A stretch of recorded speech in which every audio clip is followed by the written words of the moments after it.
Championship night at the Eldora Speedway in Rossburg, Ohio for Thursday Night Thunder.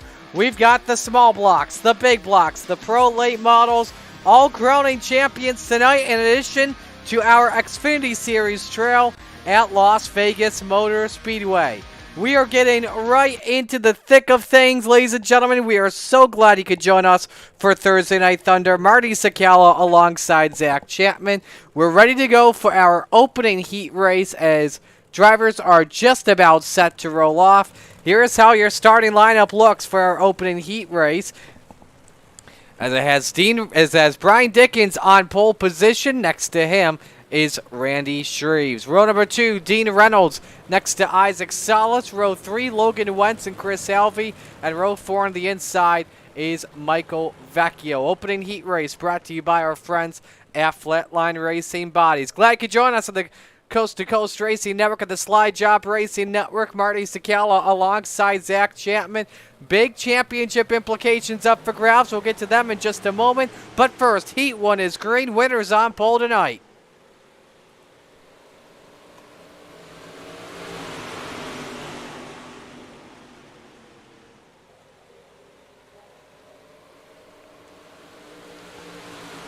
Lap number 1 on the board, and it is led. It's led by Isaac Salas. As him and Randy Shreves side by side. Shreves tries to throw it in deep with a slider. And Salas, slide job Salas, going to the point here. Lap number 2 is complete.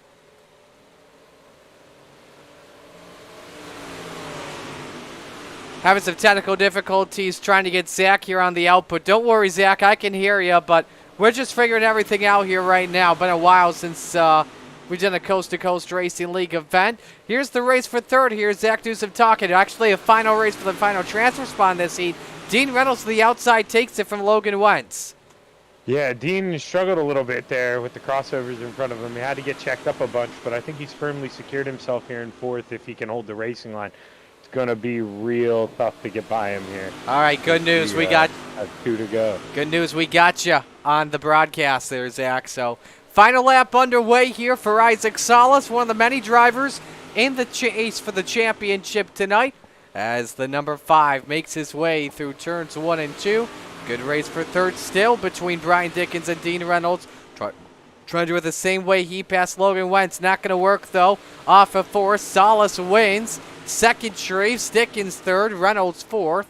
As Wentz, Vecchio, and Alvey will have to go down to our redraw. Heat race lineup for the second preliminary event of the night. Trevor Giroux on the pole, the number 075. Next to him, the brewer to beast, Jeff Barker in the 513. Row number 2, Randall Dixon. He's in the 011. Next to Sam Bachman in the 107. And in row number 3, you've got Matt Schaefer. He's in the 833.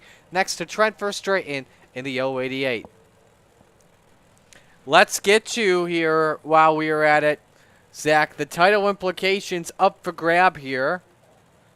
If you don't imply, with one drop implied, I should say to be specific, you have right now 5 drivers with a chance to win the championship. Anthony Morano, 6-point lead with a drop on Trevor Giroux. Isaac Salas third in points. He is 14 behind. Then about 19 behind is Sam Bachman in fourth. And 27 back is Butch Baker in fifth. Lot of stuff that's going to happen here tonight, that's for sure, Zach, as we're green for Heat 2. Yeah, Trevor Giroux is going to have to race his butt off here in Heat number 2. He saw Isaac win the first heat and get the bonus points for getting the pole, so he knows that's a guy he's in the hunt for the championship, so he's got to go out here and try to start on the front row. Heat race number 2 brought to you by Full Throttle Motorsports, as it's Giroux that leads the opening lap. Sam Bachman, James Bond in the 007 up to the second position. Jeff Barker in third, race for the final transfer spot. Randall Dixon, after starting from the back, he makes it 3 wide for P3. Let's see if we can get him at the line. I don't know if he edged out Barker or not. Meanwhile, you have Bachman looking for the top spot on Giroux. We're on board with the 107 here, Zach.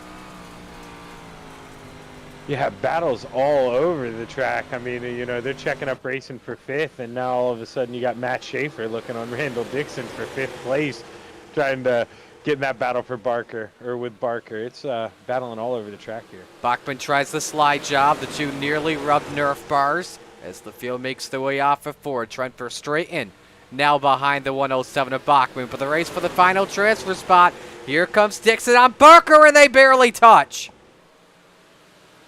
Good race for 4th and a great race for the lead. Slide job, Bachman. Giroux with the crisscross and hangs on. We've got 1 to go, though, in Heat 2, Zach. Yeah, that was a good show and tell there on how the slide job's done, but he's coming back on the top. It's going to be much harder to hold it here.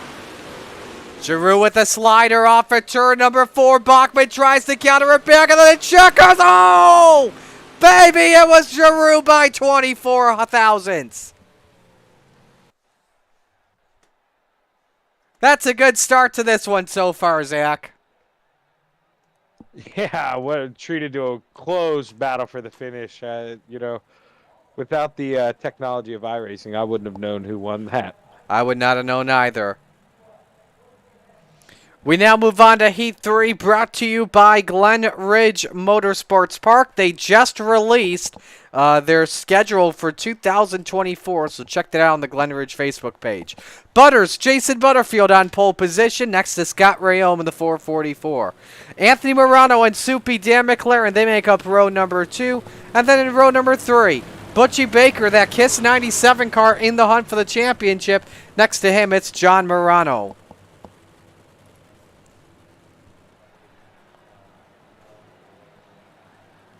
Winner starts inside row number 2. 6 laps for Heat 3. Let's get it on.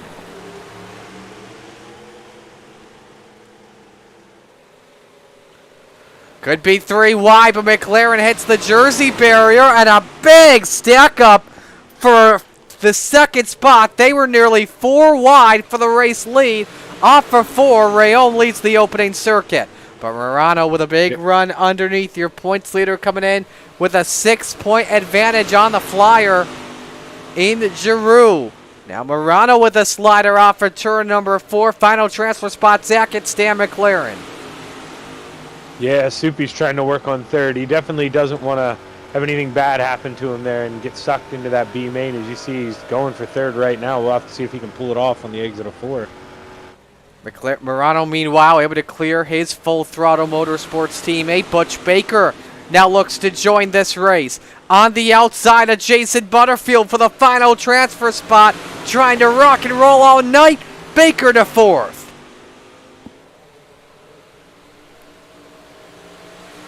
Two to go.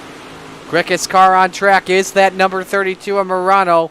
16:49, better than anybody else. Last time by, Morano and Baker, though, Zach, the quickest cars out there.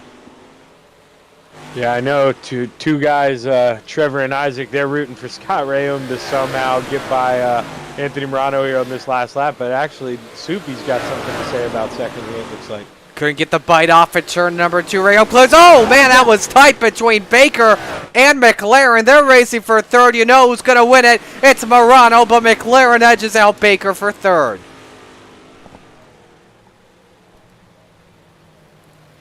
That nearly turned out ugly. While we were at it, thanks for joining us tonight on the Coast to Coast Racing Network. If you're watching, let us know who you're rooting for in chat. We now move on to heat race number 4. This is brought to you by Catalytic Recovery. Here's how the lineup looks. Alex Pomelo on the pole next to Kelly Wheeler in the 110. Row 2, Michael Vitale in the 213 and Gavin Chatham in the 99. Row 3, it's Superman, Kurt Schatzer in the 218 and Bob DeGood in car 7.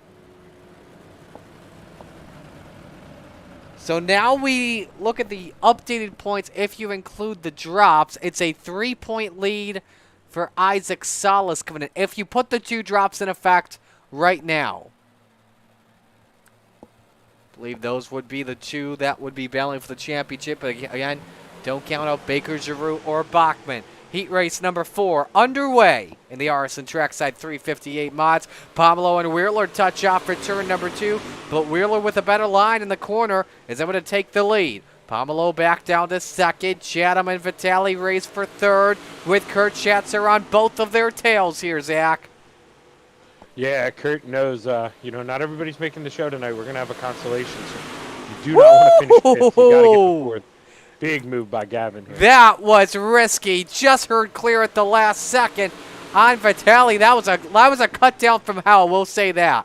As you see, Wheeler still out in front, nearly 3 wide for the 2 spot off for turn number 2.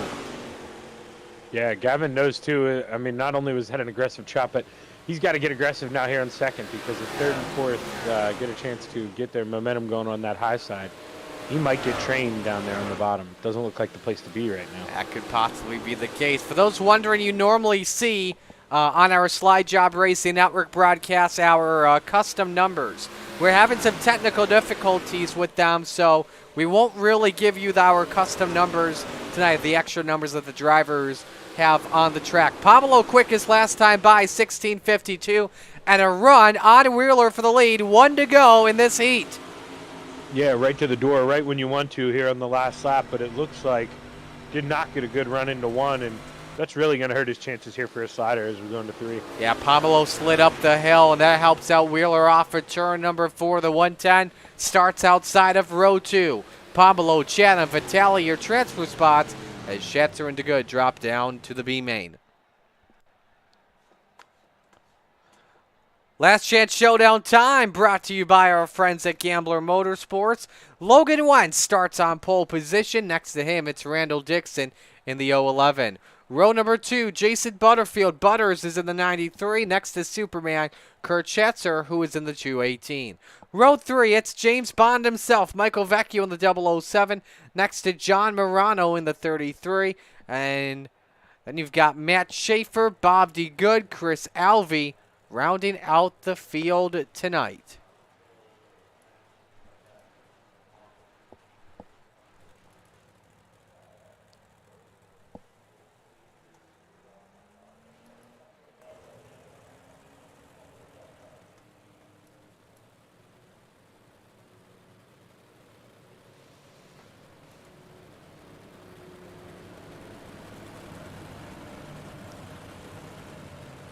So here's how things are going to look at this B main.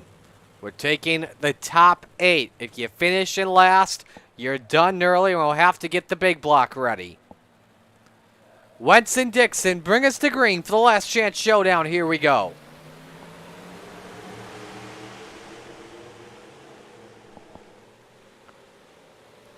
Logan Wentz comes out with the advantage.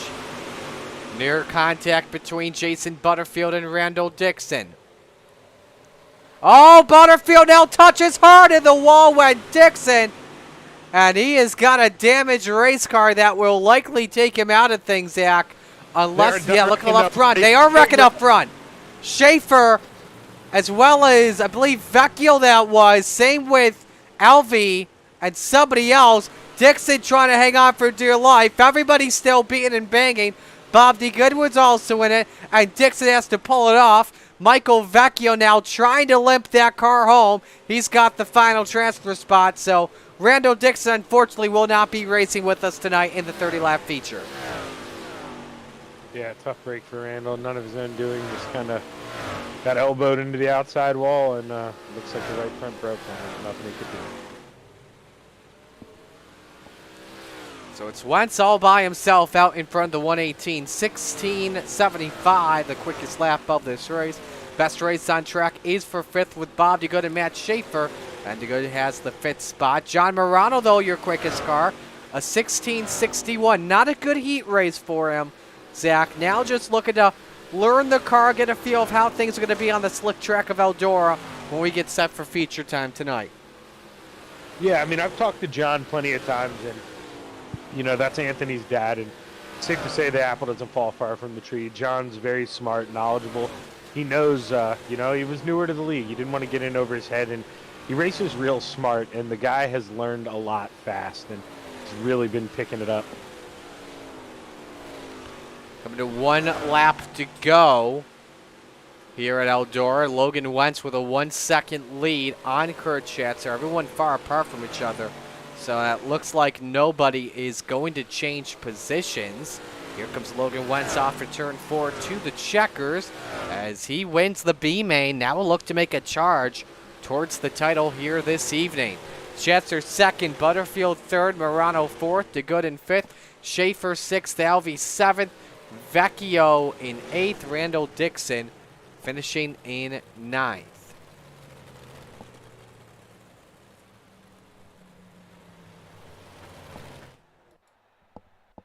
All right, warm-up time here. We're going to step aside here.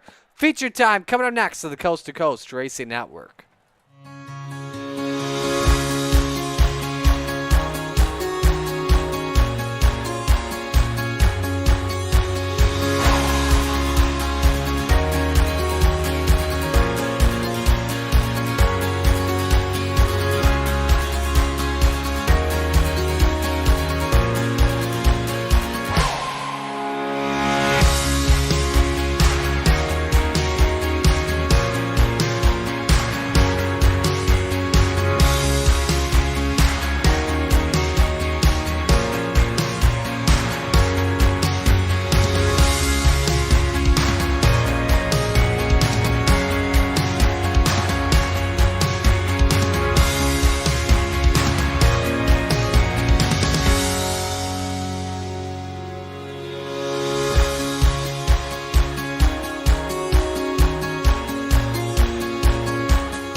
Welcome back to the Coast to Coast Racing Network, guys. We are working on warm-ups. Isaac Salas, the quickest right now.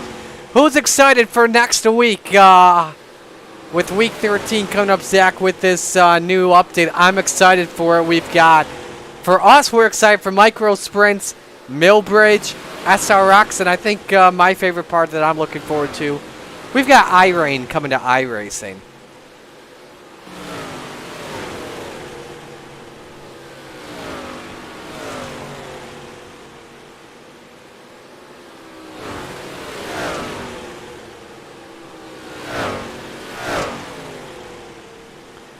I am ready to update that graphics card just in case. I've got some investments that we will have to see if with the rain my graphics card can handle it, or if it's going to be like, 10 frames a second, where you may need a new NVIDIA RTX or something like that. So.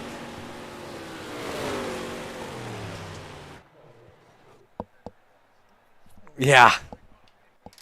What graphics card do I get? Do I get the 5070, whatever it is, the 6070? I don't know, or maybe a Super. So, alrighty, ready to go for feature time. Let's meet the field. Here's your RSN Trackside starting lineup. On the pole, let's slide job. Isaac Salas in the 5, and next to him, it's Trevor Giroux in car number 075. Row number 2, Anthony Morano, he's in the 32, and Kelly Wheeler in car number 110. Row 3, Randy Shreves, he's in the number 56. Next to him, it's Sam Bachman in the number 107. Row 4, Scott Rayome in the 444, and Alex Pablo in the 397.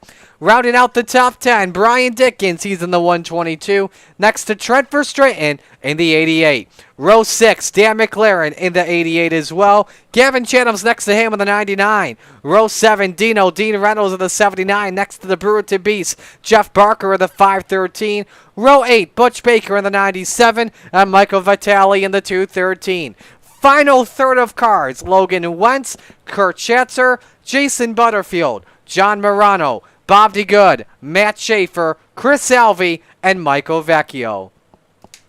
All right, we're moments away from getting this going. Gotta watch out for Isaac Salas and Anthony Morano. 3 points with the drops. Separate them with a chance of the championship. Morano's worst finish on the year is inside the top 10, so he's got the slight advantage between him and Isaac Salas at the moment. As for the better IL, it's also Anthony Morano. But Butch Baker, Travis Giroux, Sam Bachman, Logan Wentz could be a spoiler possibly. We are set to go for the Lucy Olsen Green. First feature of the evening, 358. 6 men with a chance of the championship. It's time to get it on.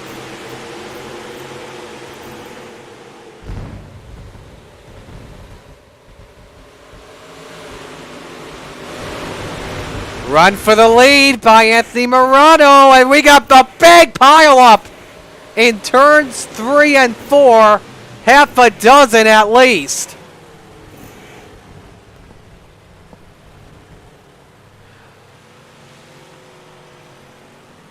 Gavin Chatham, Trent Verstraeten, Michael Vitale, John Morano, Matt Schaefer, Dean Reynolds, Jeff Barker, all involved in this mess. None of our championship drivers, I believe, were in it.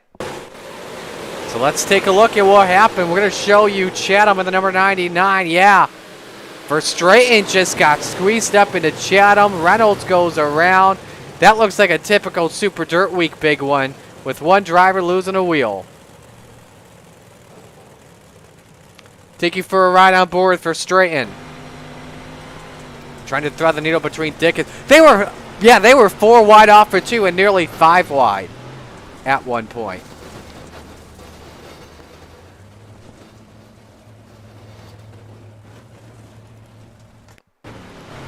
Let's take a ride on board with McLaren anyway. We're going to have to rewind it a little bit. Got to take this from the gearbox cam. Yeah, McLaren was able to dodge that bullet. Same with Butch Baker. So, a couple of you guys watching the chat. Joe Canellis tuned in, and same with the Goose, Chad Cote. Thanks for joining us this evening as we are set to come back to green. Only one circuit complete. Isaac Salas and Trevor Giroux, pair of Venom racing cars, ready to bring us back to green.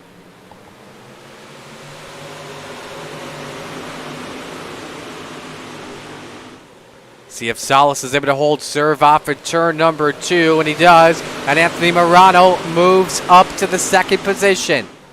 Trevor Giroux in third, nearly 3 wide for 4th or 5th. Kelly Wheeler in that 4th position. Now a run for Giroux, but he washes up the hill.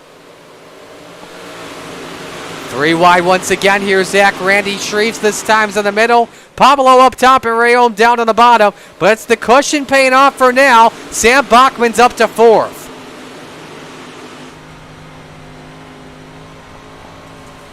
Oh! He caught the wall pretty good. And lost.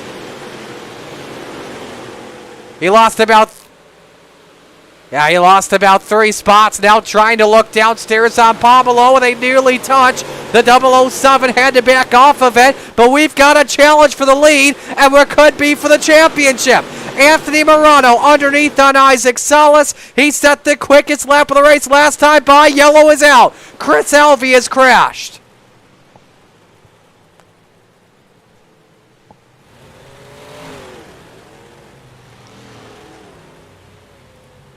Take a look at what happened.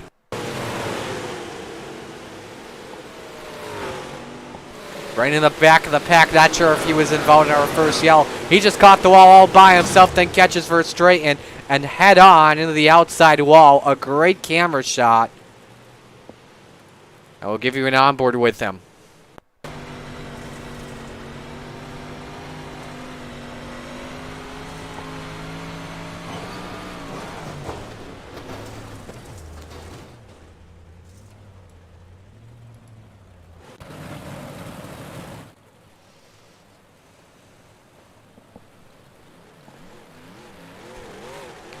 So Salas got a big challenge there from Morano. There's Zach. I think Morano could take the championship here. As if he beats Salas, I believe he takes the championship without a question.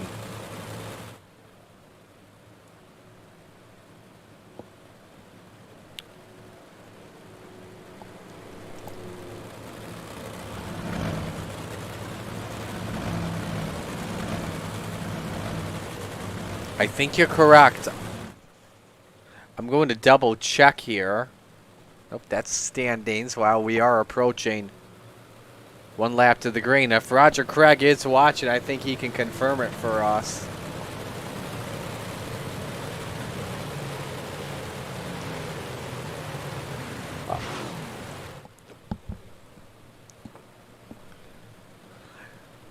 Yeah, the only bonus points I have are you complete 75% of the race, you're a hard charger, and finish with 0 incidents. I believe that could be the case. Anyway, we're back to green. 6 laps are in the books. Salas with a slide job. Now that Morano was to his outside, that could help out Trevor Giroux. But does he want to go for the lead on his teammate who's in the hunt for the championship? Salas hangs on for now, but Morano with a good run under turn 1 on the cushion. And again, as we mentioned, that's where you want to be. First 3 on the top shelf. Salas, Morano, and Alex Pomelo in the 397. Now Salas cuts down low. He's trying to hang on to it for right now, Zach.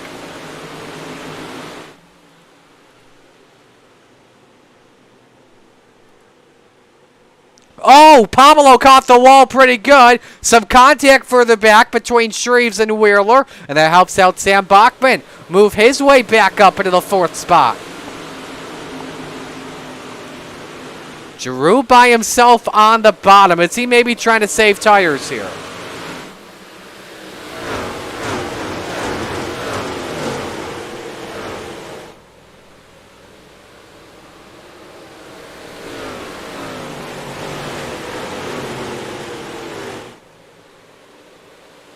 He needs to hope for a Salas-Morano accident, because right now with the drops, Giroux is 13 points behind.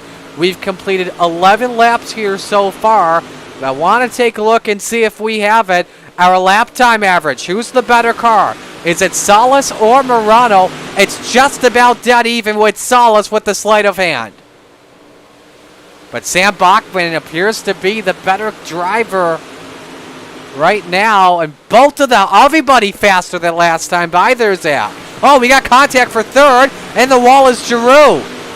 Muscled his way back by Sam Bachman for him to get on the podium. And now here comes the 397 of Pomelo with an opportunity. Matt Schaefer, Jeff Barker have crashed under the yellow. I also have Alvey involved too.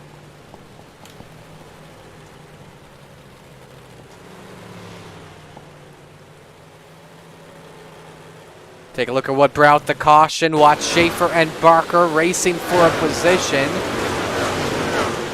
Big battle for position. Look at that long line of drivers on the outside, and it just led to a stack up for straight and got into Schaefer.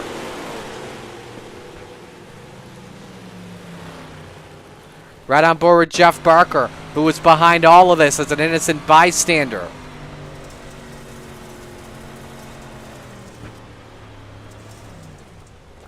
He tried everything to look down low. There was nothing he could have done. And Zach, he was nearly hooked there, too.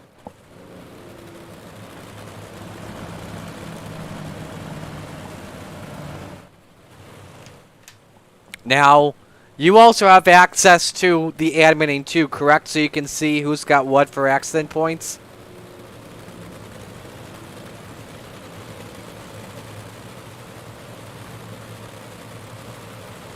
Oh, no worries. You don't have to do that. You can watch next time.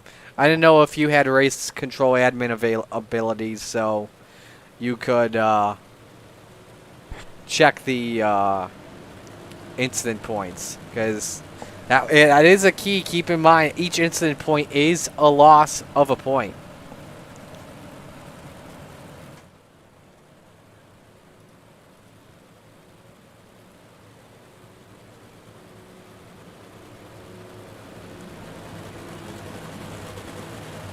So Patrick did confirm to us that it is qualifying as well for the top 5. So that puts the advantage coming on into tonight then at 5 points. Single file restart as we're back to green. Not sure why this is single file, but we're back on it. And Salas. Caution.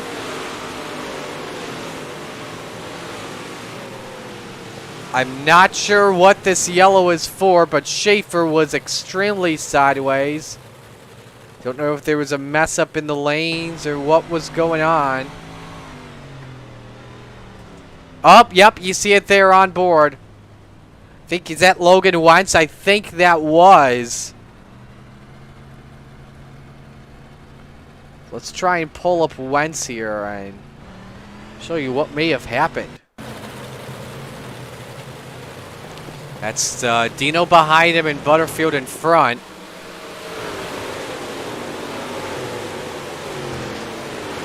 Oh no, a car was sideways. There was Wheeler, all 4 wheels off the ground.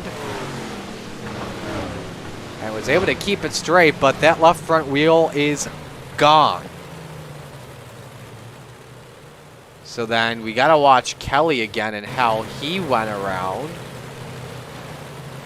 I believe he was running just outside the top 10. And just got in the back of Rayome.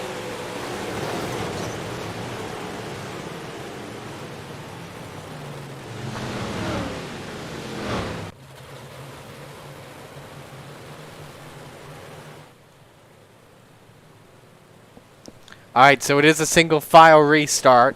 3 double file restarts, and then it's single on Thursday nights, in case you're wondering. Thank you, Patrick Spangler, for the confirmation.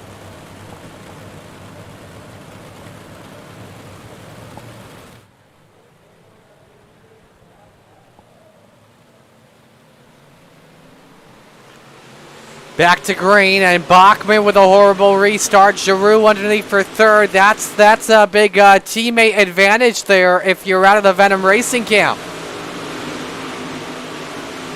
Morano underneath.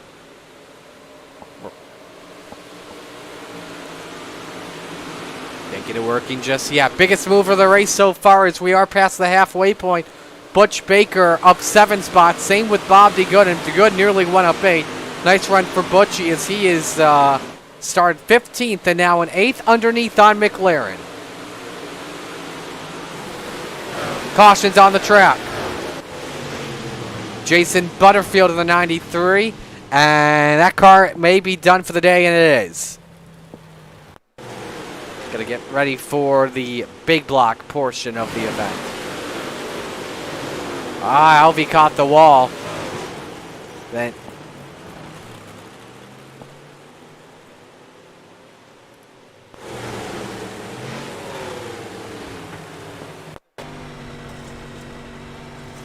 it's either the top 5s or the IL. I can't remember. I'll have to look at the rule book again. But yeah, something broke on the throttle of Butterfield. And ended his chances tonight.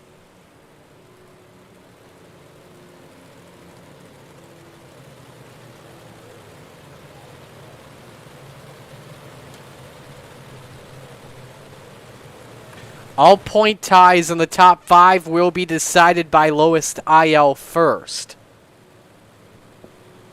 And right now the advantage coming in was actually, I lied actually, I thought Morano was at an 088. He's at an 098. Salas is at an 090. And both of them with 0x so far tonight. Lights are off, going green next time by.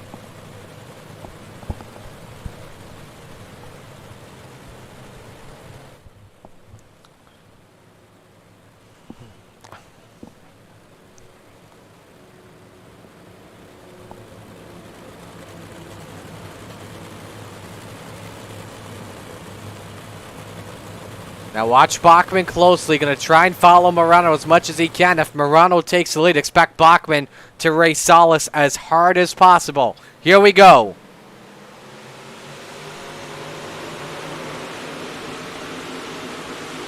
Salas able to hold serve. Field makes the way off at 2. First driver to the inside is Giroux. He's trying for 4th on Pomelo, not working. Morano takes a peek, but won't be able to pull up to the door of Salas as Slide Job hangs on for now. We're coming to 10 to go next time by, Zach.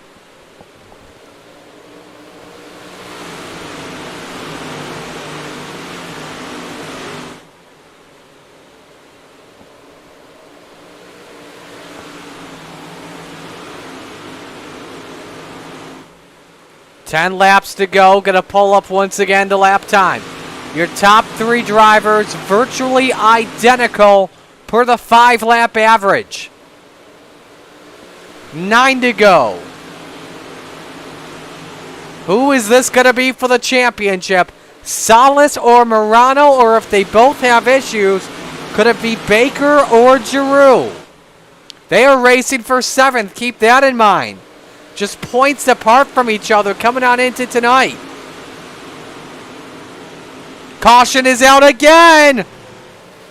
And everybody wanted up further back. Believe it may have been Alvi and Vecchio. Maybe even Gavin Chatham. Don't quote me on that. Let's check and see here what the cause. And it was for Michael Vecchio turned around. And Kelly Wheeler gets a part of that too. But it was a 360 for Vecchio. So I'm going to keep going. But I believe because he was involved in the accident, he will have to go to the back of the field.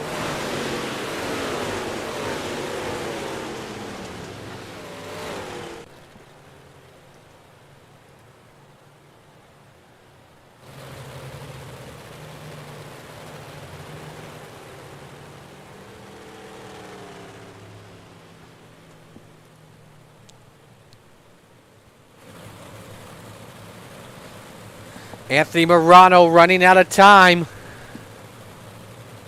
to try and defend his 358 championship. He has 3 championships in the Coast to Coast Racing League. Isaac Salas also with 4 championships. Small block champion in the spring of 2022 and 2023. Here we go, it's crunch time. With 7 laps to go in the 358 feature. Different lines by both Salas and Morano.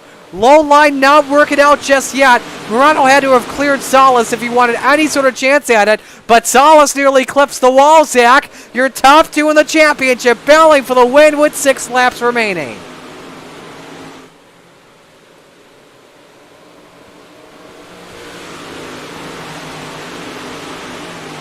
Oh.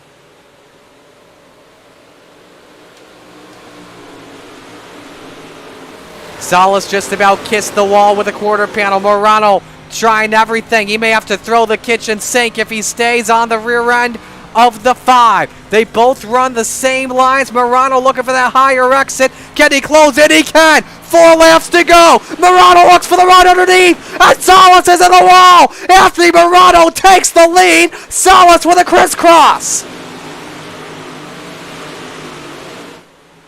They're still door-to-door off at turn number 4. Morano with the lead. New race leader with 3 to go. Salas with a slide job on the 32. Crisscross by Morano. And the full throttle ride clears. Salas tries to counter it back once again. 2 laps remaining and it's coming down the wire and now they touch again. Heck of a slide job.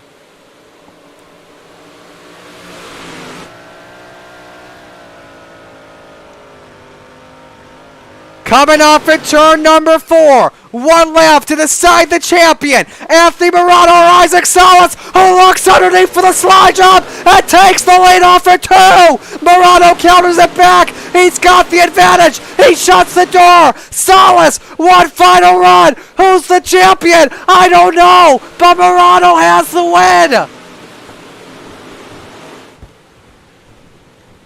If Salas got 2x from hitting the wall earlier, then Anthony Morano just pulled off the heist of the season.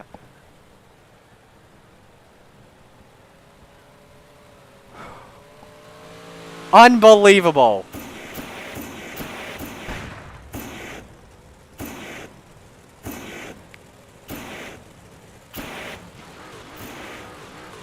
Gonna get everything here loaded up. And I think I had some technical difficulties on the Discord audio and hearing Zach, unfortunately. So that's, in case you're wondering why we couldn't hear him, that may have been the reason why. So apologies for that.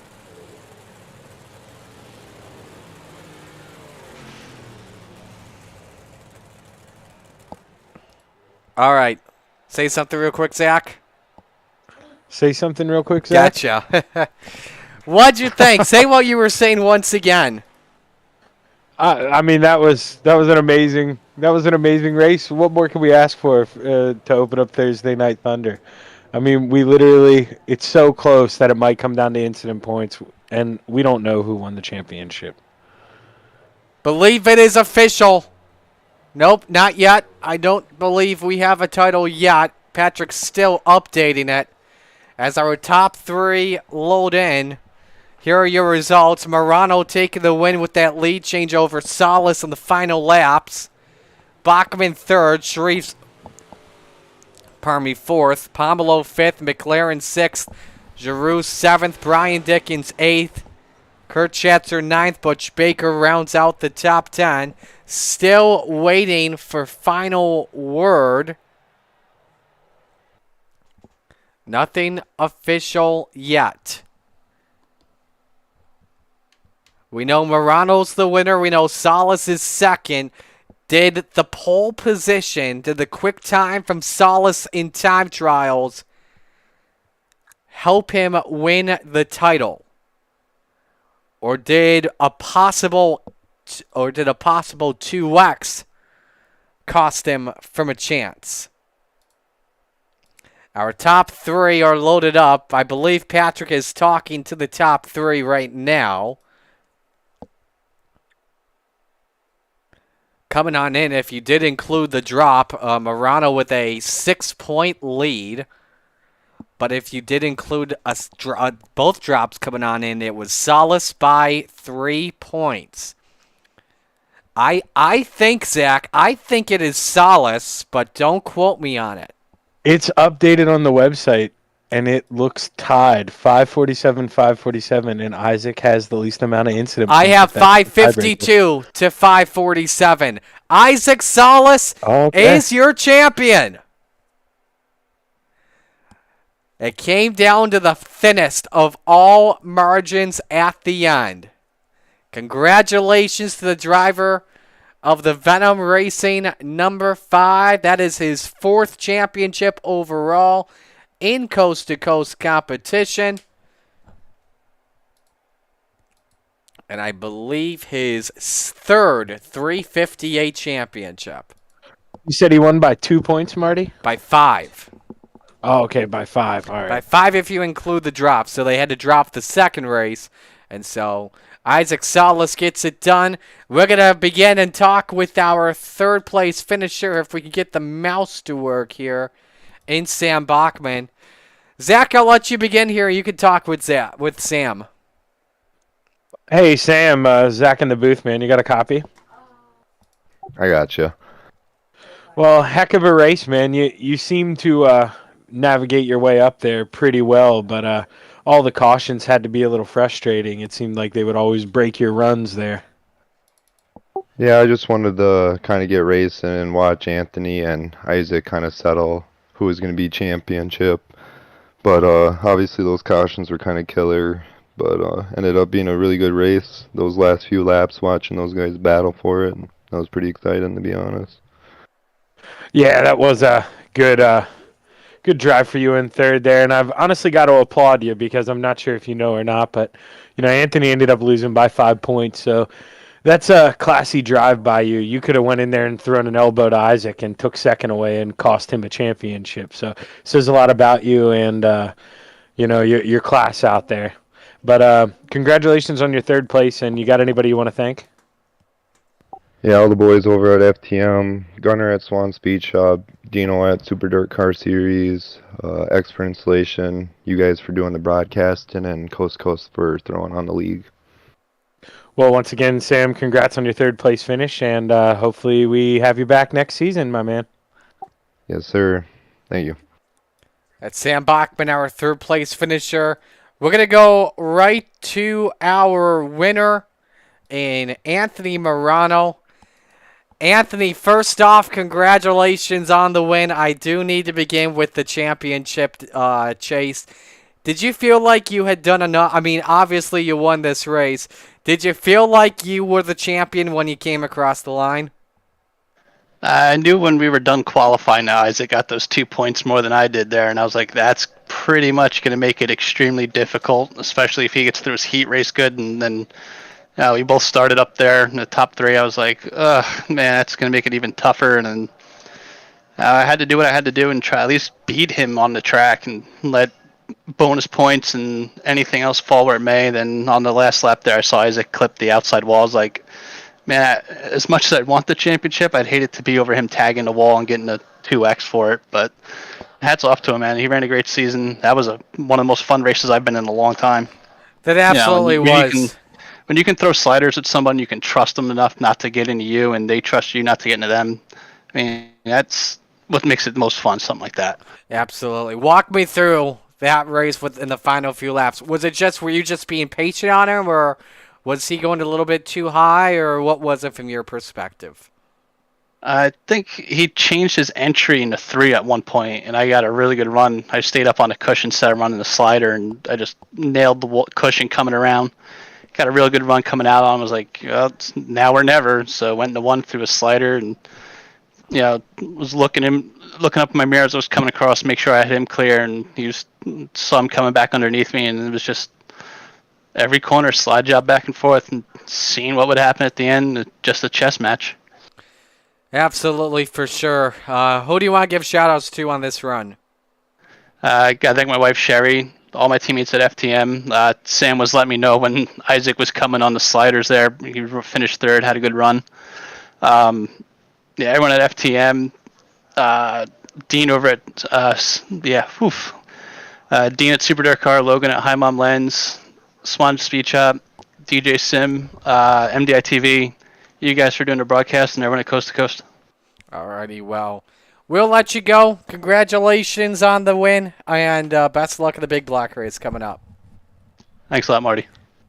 Anthony Morano, your winner. Now we move over to your champion, Isaac Solis, man. How does that feel? Dude, that was the most tense I've ever been in a championship fight, I can tell you that. Did you feel like going across the finish line that you were the champ, or did you feel like you'd have to wait? I thought I lost it by like 1, to be honest with you, with that finish. Yeah, we knew it was going to be close, especially from the moments there you hit the wall. But walk us through your race, though, as a whole tonight.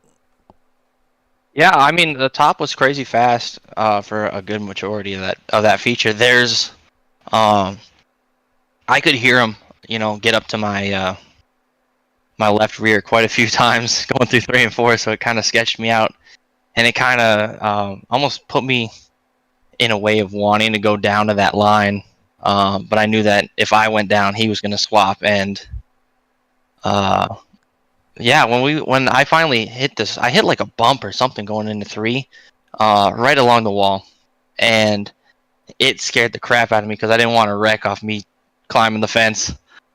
So I basically went down to make sure I didn't crash out, and he must have ripped the top. and he got right up to me and passed me. And then it was from there on, it was just a slider battle, trying to get back in front of him, surprise him.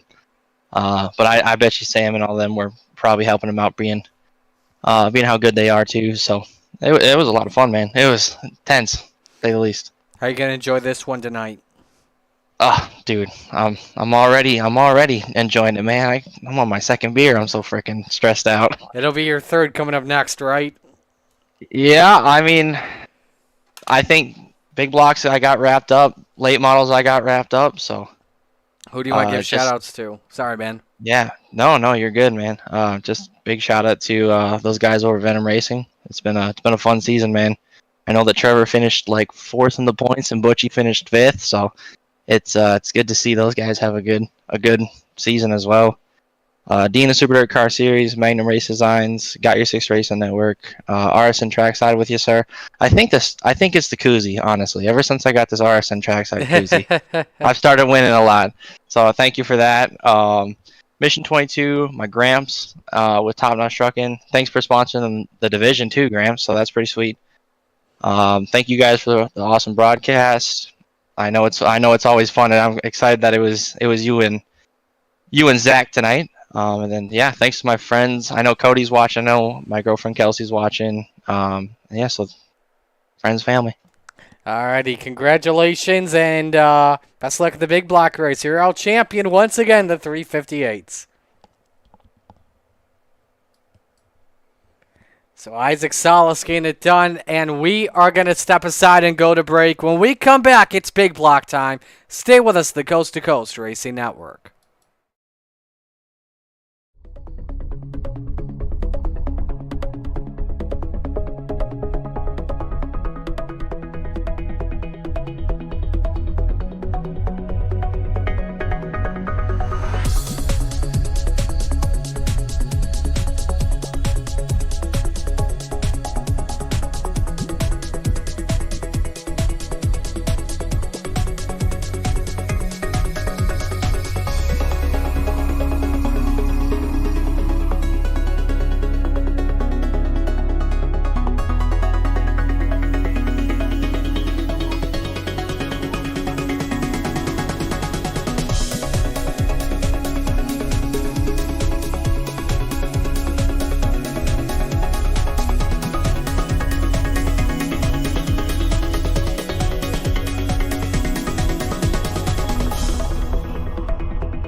It's time for another edition of RSN Trackside, powered by Bob Johnson Auto Group on Rock Sports Network. Kiss on the champion. Trying to be a bit of a hiatus, so let's get tonight when we talked about it.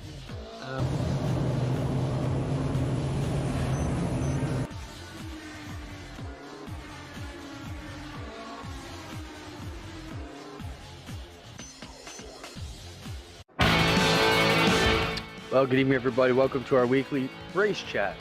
Adam Ross and Clinton Jeffrey are live and interactive every Tuesday night. Rivals Race Chat is your home for race discussion, debate, news, interviews, and more. They'll even take your questions and comments live on the air and talk to some of the newsmakers each week. Tune in every Tuesday night at 8 p.m. on GeForce TV.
Welcome back to the Coast to Coast Racing League. We are getting set to go for the top-notch trucking big blocks here this evening. Marty Sakala alongside Zach Chapman. So, Zach, we know the championship is already wrapped up. Isaac Salas has pretty much clinched it, but one race to go. Everybody's still looking for that win out there. Yeah, everybody wants to steal a win from Isaac. Isaac's won 6 of the 9 races so far. That's quite the phenomenal stat. Guys are definitely looking to gnaw away at that, but Isaac's going to want to go for 7 to cap off the championship, that's for sure. I think Isaac pretty much has the late models wrapped up as well, barring a big incident for him. So it's looking to be a heck of a Thursday night for Isaac so far. I believe so as well. So qualifying is wrapped up. Gavin Chatham, your quickest, at a 16:36. And we are ready to go for heat race number 1 in our first heat race of the night, brought to you by Flatline Racing Bodies. On the pole, Mark Gilbert in the number 017. Next to him is Michael Vitale in the 213. Row number 2, it's your champ, Isaac Salas in the 5, next to Gavin Chatham in the 99. Row 3, it's Bob DeGood in car number 7, next to Dino. Dean Reynolds is in the 79. And in row 4, John Morano, who is in the 33, and Michael Vecchio in the 007.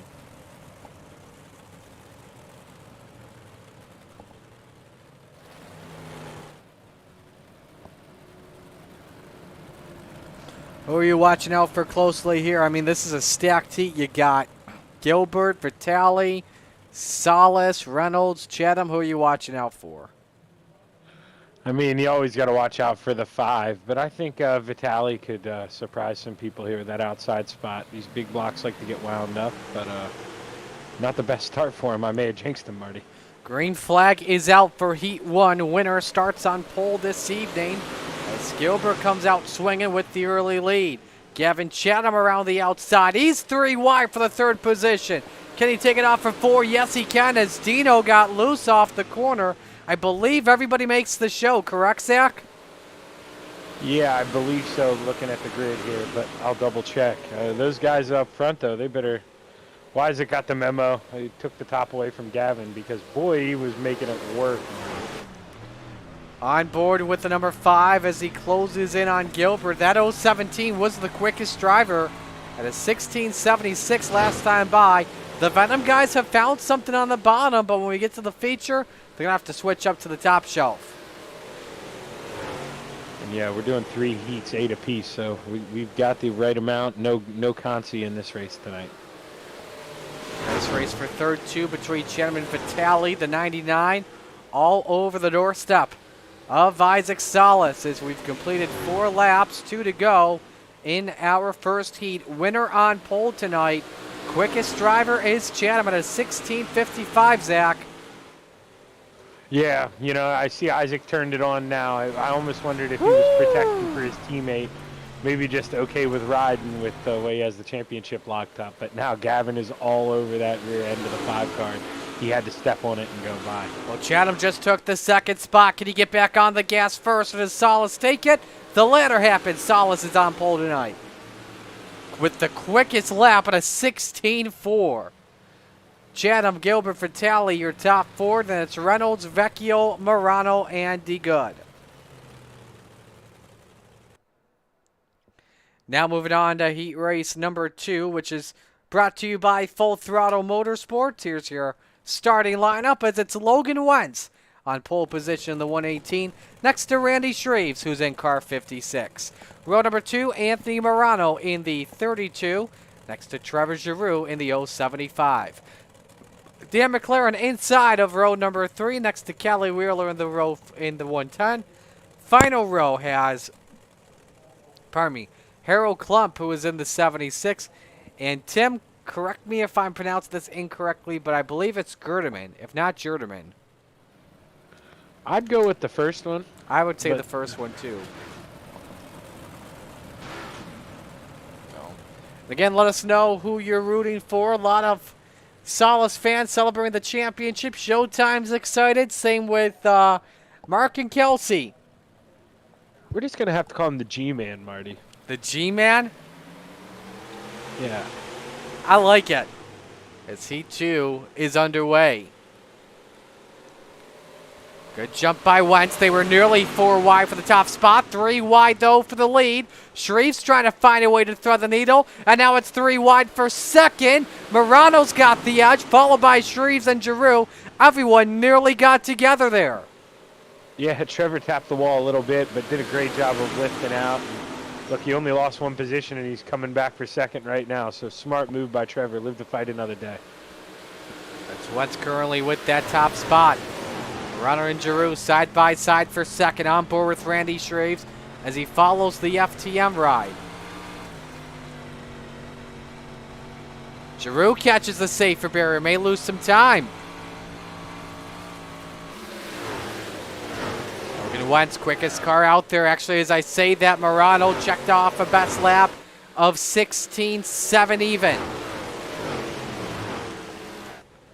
2 to go this time, Zach. What's it going to take for Morano to get past Logan Wentz?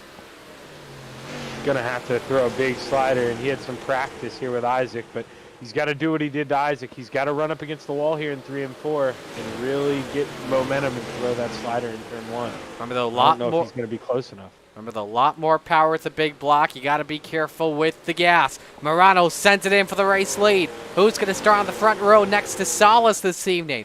It seems likely it's going to be Logan Wentz. Morano trying to throw the Hail Mary. It's not going to work. Logan Wentz wins heat race number 2. Who's going to get third at the line? Meanwhile, I think it was McLaren as he was tapping the wall. Giroux fourth, and Shreves, Wheeler, Klump, and the G-Man and Gerdeman. One more heat race left to go, brought to you by Glenridge. Oh my God, McLaren by 1/1000th of a second. Sorry. Really? He finished 1.062 behind. Trevor Giroux was 1.063. Wow. That was a fun one. Heat 3 brought to you by The Ridge at Glenridge Motorsports Park. Scott Rayom starts on pole position next to Sam Bachman in the 107. Row number 2, it's Butters, Jason Butterfield, the 93. Next to the 513 of the Brew to Beast, Jeff Barker. Row 3, Alex Pablo in the 397. Next to Matt Schaefer in the 833. Rounding out the field, Randall Dixon in the 011. And Chris Alvey in the 96. No call for Alvey on the grid. So either he's going to start from the rear of the feature or decide, you know what, I'm just going to focus on the late model. Heat 3 is green. Real Mamili goes up the hill. That could cost him. Butterfield looks for the race lead. As they were side by side down the back. Close quarters racing as well between Bachman and Pablo. Nearly 3 abreast coming to the line as Schaefer goes up the racetrack, but we're focused on the race for third here. This is tight, Zach. Yeah, 3 wide, and nobody wants to run the real top or the real bottom either. You kind of forced to there, but everybody wants that middle lane, so they're all fighting for the same ground. Oh my goodness, we're 4 wide off for turn 4. Last time that happened, it ended out poorly. But this time, everybody gets through clean. Nearly 4 wide again. Oh my, Schaefer puts the bumper on Randall Dixon. And with all that behind, we've got a good race for the lead between Butterfield and Rayom, Zach. Yeah, that's it. You know, it almost, they're not in the same spots, but it almost looks like they're gridding for the start of the race here. They were that close, double file the whole way through. This is some great racing. Scott really needs to keep this car straight. If he gets a little sideways off the 2, it really hurts his momentum, and then he has to go the long way around 3 and 4, but does a good job of keeping it straight, and this is where you'll see it pay off. Going to lead at the line. Sam Bachman was the quickest driver on track, but then he caught the wall. Rayom and Butterfield still side by side off for turn 2. Rayom, though, I think he was able to clear, but Butterfield's got one last shot off for turn 4. Door to door, coming to the line, give it to Rayom. Butterfield, Bachman, Dixon, Pablo, Schaefer, and Barker. Now it is warm-up time, and we'll take a break here, too. Step aside on the Coast to Coast Racing Network.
Just wrapping up here with warm-ups. About a minute left, and it's Isaac Salas currently the quickest at 16:46. Zach, I know we've been talking about Week 13.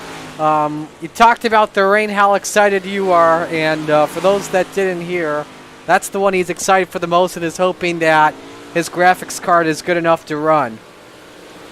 Oh, 3060, Marty, pray for me. It's old, so 2070 Super. Oh, that's what you have right now? Yeah. Yeah, you might have to.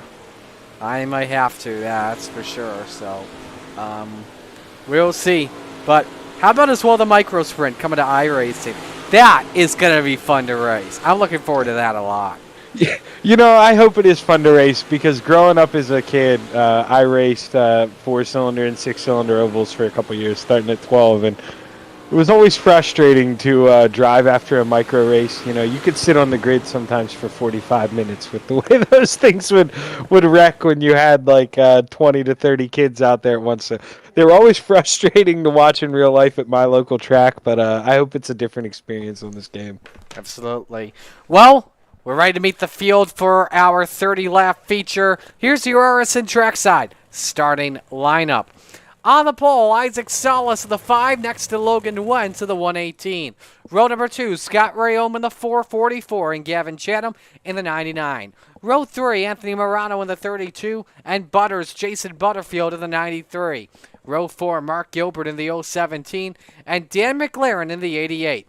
Rounding out the top 10, it's Sam Bachman in the 107 and Michael Vitale in the 213. Row number 6, Trevor Giroux, the Flyer in the 075 and Randall Dixon in the 011.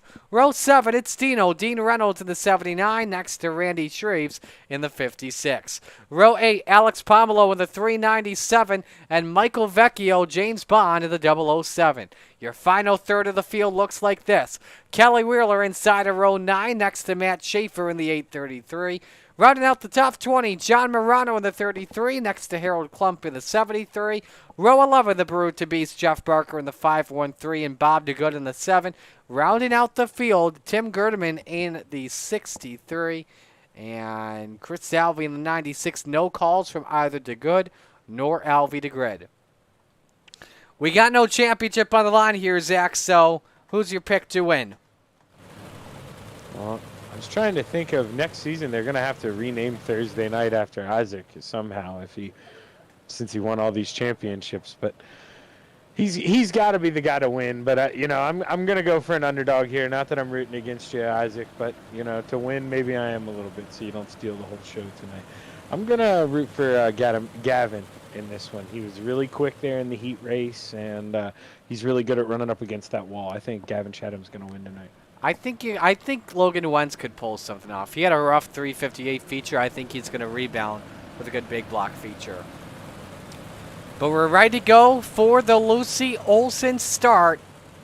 30 laps with the big blocks around the Big E. Steve King Foundation pace car on pit road. Salas and Wentz set to bring us to green. It's time to get it on.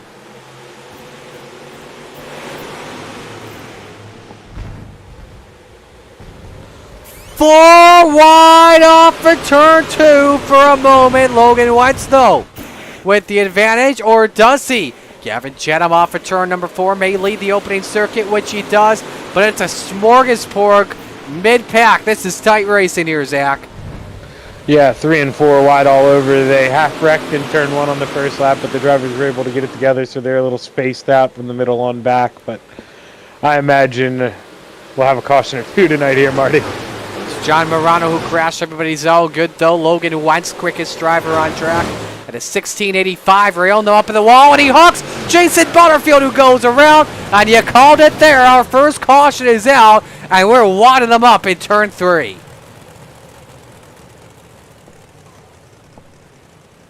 Yeah, it's just driver instinct to want to get as much as you can when everybody's close, and you almost expect it on the first lap here, first couple laps here at Eldora when they're running 3 and 4 wide. Harold Klump, Randall Dixon, Scott Rayome, Michael Vecchio, Randy Shreves.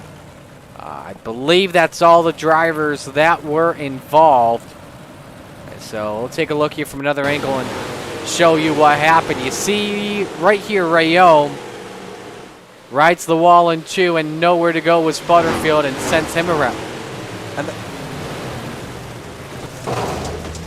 pardon me, a stack up with Randy Shreves and company. A lot of cars to ride on board here with. Let's go to Butterfield first.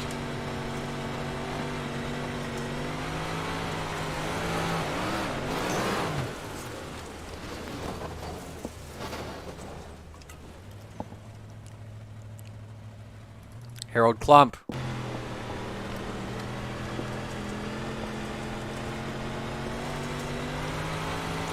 We won to green yet, Zach? Just got the 1 to green. Isaac right. chose the bottom. One final onboard here. We got to show you Randy Shreves, and that car went completely off the ground. Watch this. Boom. Big leck. Took to Jason Butterfield.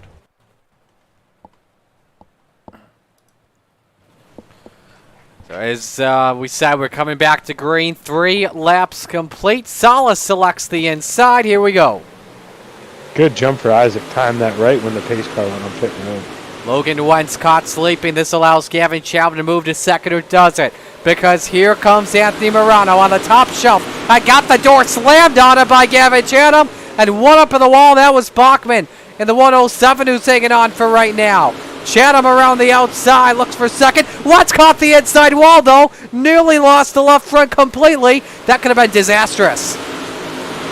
Yeah, lucky that thing's still going. These front ends are a lot more sensitive after the update. Surprised that didn't break the left front. Lucky for him, he's able to keep on going. Have to watch that really closely. Higher entry into turn 1 while still trying to keep that car as low as possible. I think Morano may have just tapped the wall off of turn 2. Not too sure there, though. Mark Gilbert, meanwhile, round out the top 5. 3 wide off of 4. That's Dan McLaren in the Venom 88 and 6th spot. Vitale and Giroux right behind. Here comes as well Dean Reynolds in 9th in the middle, 3 wide. Yeah, Dean and Dan were both fast at the end of the 358 race. And, you know, yes, this car has more power, but this is one of those tracks that it's either you understand the line or you don't, and you're willing to run right up against the wall or you won't. And both those guys are willing to do that. So you're going to see them charge through this feature as the lap for a while. Wentz up on the wall once again. That allows Mark Gilbert to take the number 17 up to 4th position. Meanwhile, Salas' lead has been trimmed down by Gavin Chatham. The 99 looks downstairs. I think Salas caught the wall off for turn 2. Chatham with a run. Yeah, I think Gavin just did it at the wrong time. Gavin didn't get a big run out of 2 himself, and that almost opened up the door for Morano to go high on him, and now he's got somebody breathing down his neck for second. Morano trying everything to grab that race lead. As you look at the 5-lap average, better cars are both Chatham, Morano, though, better than the 2 drivers in front of him. They're still door-to-door into 1 with Salas with the advantage. Chatham better by 300ths last time by. Big head of steam off for 2, though. Yeah, Gavin is not giving up down there, but I think he's going to lose second here in the scheme of things. That was tight. I don't know with my eyes. But Morano, meanwhile, moves up to second. Make sure he can secure it. And he's on that tail tank of Salas. And let the rivalry, not a rivalry, but let the rematch commence. Gilbert for third. As boring as it is, Morano's almost got to do what he did to Isaac before. Yeah, show him that middle line. Show him how fast it is on there. And then when he can get Isaac to move down, that's when he really has to throw it in there to 3 and 4 so he can go for a crossover and throw that slide job into 1 and 2. And look that's at pretty much his only move. And look at Mark Gilbert trying to join in on the dance party. Underneath on Chatham, but he can't throw the slide job as they were still door-to-door off for 4. Yeah, and Gavin's close enough to Anthony that he's doing a good job of. That puts Mark in a heck of a spot to throw a slider in that tight little window, so not really much Mark Caution. can do. Caution out. Randy Shreves of the 56 ending a great run to get things started after our first yellow on lap 3. Replay of what happened to number 56.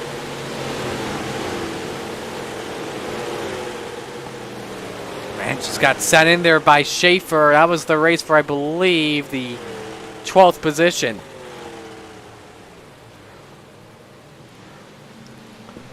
On board with Randy.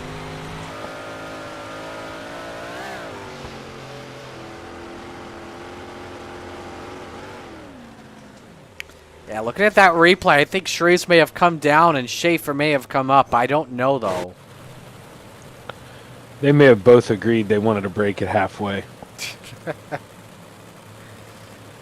So while we were at it and looking at this field, biggest mover in the race as things stand. How about this guy up 5 spots in 6? Trevor Giroux has been closing in pretty good. Actually, as I say that, it is not him anymore because of the spin with Randy Shreves. It's Harold Klump now in the 76, up 7 spots after starting 20th. But you can also say Giroux is on the charge.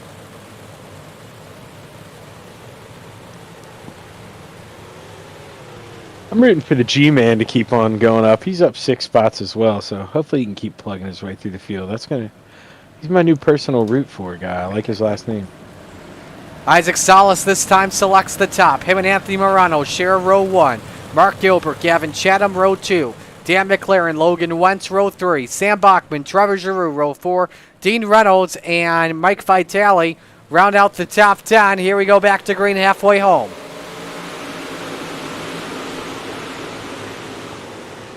Look at Gilbert with a good runoff for turn number 2. Can he get third from Gavin Chatham? He's going for second on Morano. Venom Drivers trying to be 1-2. What a great jump from Mark Gilbert. Using Isaac Salas to help him out time the restart. Morano, though, got second at the line. Yeah, but I don't know if he's going to be able to hold it off here. He may, because he's kind of doing what I said earlier, not really running the top. He's not committing to it. He's running in the slider line, so he doesn't get the drive off that Isaac gets, and you're seeing Isaac pull away. That was really tight for second. I think Gilbert may have gotten him there. And he clears Morano. Great run by Gilbert so far. He started 7th in this feature. And this will help out Isaac Salas pull away for sure. Oh, but a bad exit for Gilbert. Got way too high. Morano takes second, and he's going after Salas. Slide job for the lead. Oh, no! Oh, man. Caution waves at the worst possible time. We've got 4 around at least.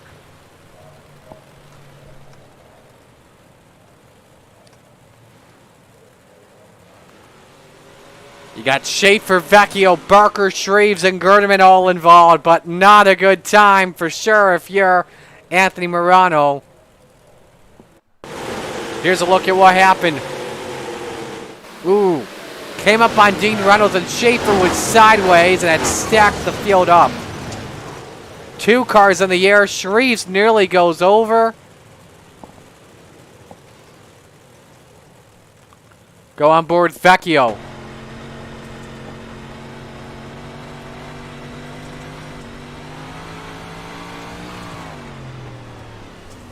Nowhere to go after he was committed on the outside, and he nearly went over too. All right, that was a wild sequence of events there. Yeah, I mean, we noticeably saw Mark Gilbert get in the wall. He was the violent one, but I went back and looked at it, Marty. Isaac also got in the wall. Yep. And that was how Anthony was able to throw that slider. So you talk about an early Christmas present for those Venom boys. That was a lifesaver. So Salas keeps the lead. Gilbert gets a Christmas, the biggest break of anyone. He goes back to the 2nd position. Morano, little coal in his stocking, back down to 3rd. Yeah, hopefully Gilbert's handle's okay because, like I say, you know, Isaac's wasn't that bad, but Gilbert got in the wall pretty good. Good enough that he hiked up on that right front, so hopefully it still handles for him here as they're off. Single file restarts rest of the way as we're back to green.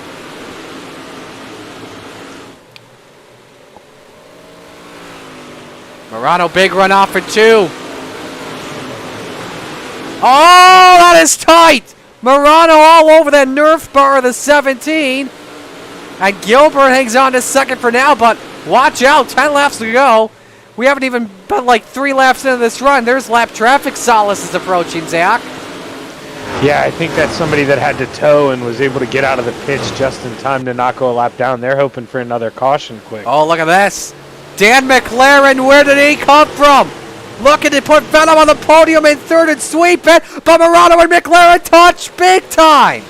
Morano's not going to like that, that's for sure. Not even going to like a McLaren slider as McLaren crisscrosses. Pretty late slider from the 88, but maybe the 32 could have backed out. But yeah, you saw the short slider there. He was definitely feeding him back. Just slotted right there in line, and now they are wheel to wheel into 3. Morano with the edge on McLaren. Does he slide up again? This time he does, and has the gap and nearly clips the wall. Morano says thank you very much. And maybe the same for Bachman too, coming to 6 to go. Oh, McLaren catches the wall. That's not going to be good. And hits the 7 of Bachman. Meanwhile, we got to focus on the lead here. Zach, Mark Gilbert is all over Isaac Salas. Yeah, he is. You know, maybe I should have bit my tongue earlier. Maybe he was running the middle just to save a little bit of tires so he could go up there and really grip it at the end, because he's found something on the exit of some of these corners. Everyone all single file on the high side. Morano sending it in deep. Clicking it. He's driving it in deep. 4 to go, but time is running out to get past a pair of Venom drivers. Yeah, and that 5 car is one of the smartest drivers we have. Don't think he may not be looking in that mirror. He may be trying to keep that gap what it is so Anthony can't throw a slider like this and fit it up in there, but he's going to try. Nope. He can't fit it. Maybe he sends it in here, and he's got the room to do it. Morano, does he have second in the line? I don't think so. He needs a caution, though, now. Morano clears. One more lap to go hunting, Marty. He could have a chance at it. We're on the final lap, but he's got a better car than Salas in the last 5 laps. It's down to a car length and a half off for turn number 2. Salas plays defense. The Super Nerd Car Series. Number 5 is the big block winner and the champion. Morano 2nd, Gilbert 3rd, McLaren 4th, and Bachman 5th. That lap, by the way, for Salas was the quickest lap at a 16:72. The kid turns it on when it matters. Imagine if you had your starting shortstop batting 7 for 10, Marty. What he did this season is incredible. Incredible year for Isaac Salas in the big block. That's been his baby all season long.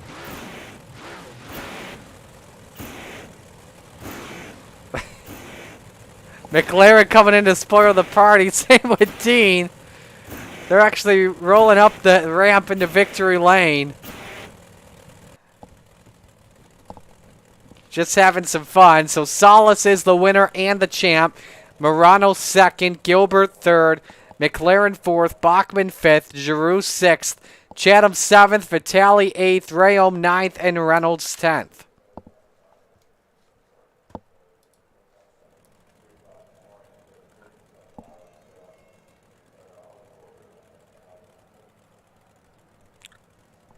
And we can begin with the proceedings here, and we'll begin with Mark Gilbert, your 3rd place finisher. Mark, great to see you up there on the podium. Walk us through those final few laps. Was it just Morano a completely better car than you and just close it in late at the right time? Hey Marty, yeah, definitely. I don't think I was faster than Morano or Isaac there. It was I got a good lane choice there on the one restart, which helped me out, and then I felt like I was holding Morano up a little bit, but you know, when it's kind of one lane on the top there, I'm not just gonna give up the spot, you know. They call it racing for a reason. If we can have you move the mic closer to your mouth, that'd be great, as you're a little bit quiet.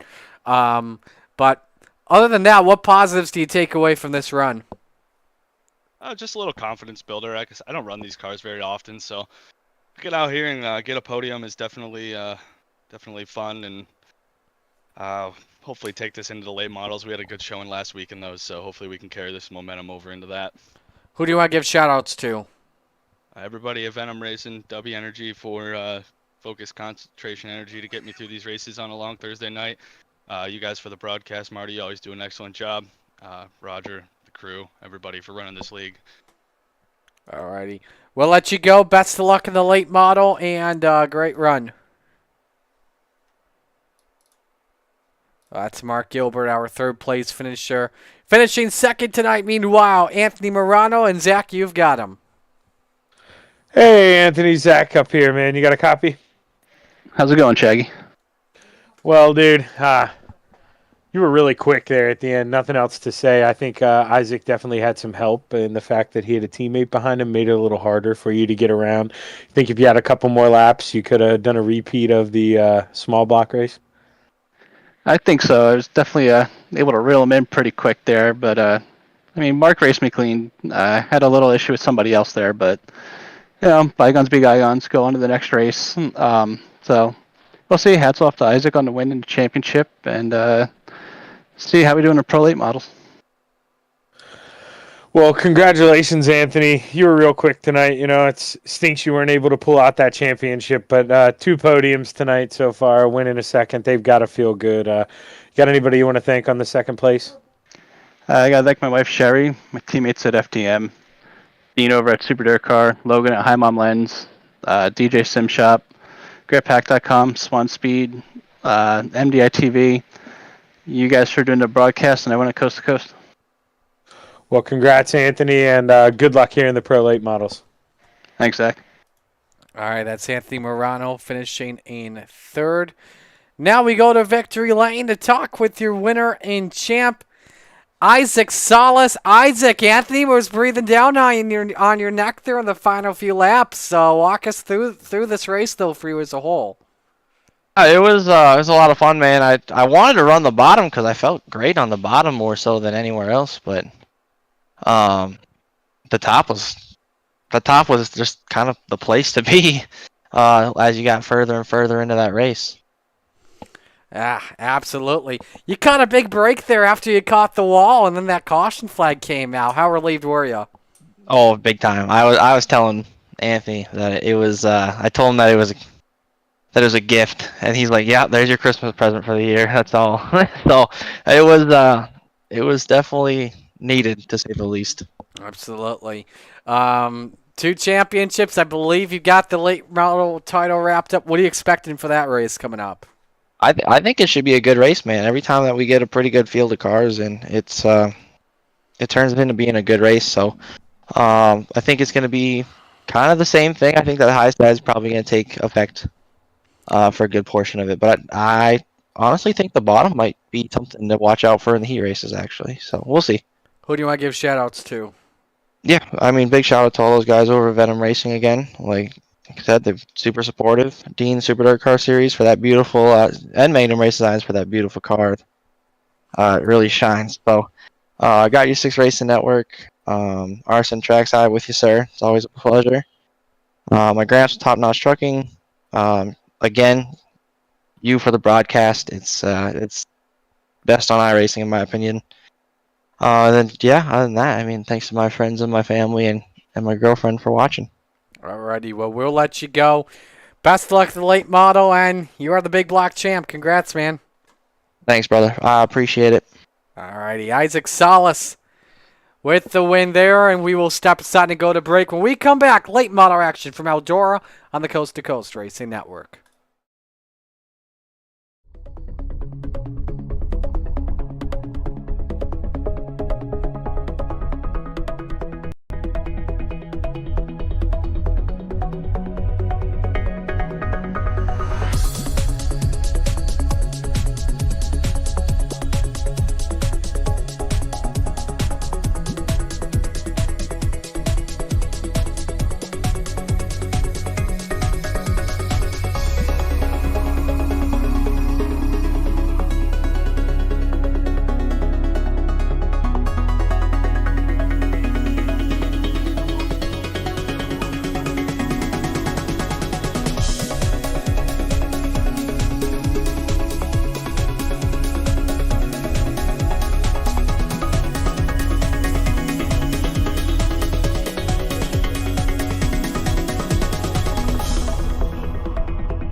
It's time for another edition of RSN Trackside, powered by Bob Johnson Auto Group on Rock Sports Network. Gets on the champion, trying to be a bit of a hiatus, so let's get. Tonight we'll be talking about it.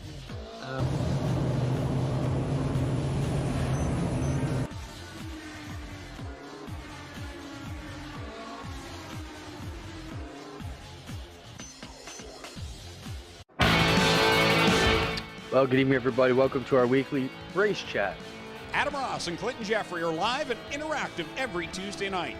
Rivals Race Chat is your home for race discussion, debate, news, interviews, and more. They'll even take your questions and comments live on the air and talk to some of the newsmakers each week. Tune in every Tuesday night at 8 p.m. on G-Force TV.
We are back here on the Coast to Coast Racing Network, getting set to go here for late model action at Eldora.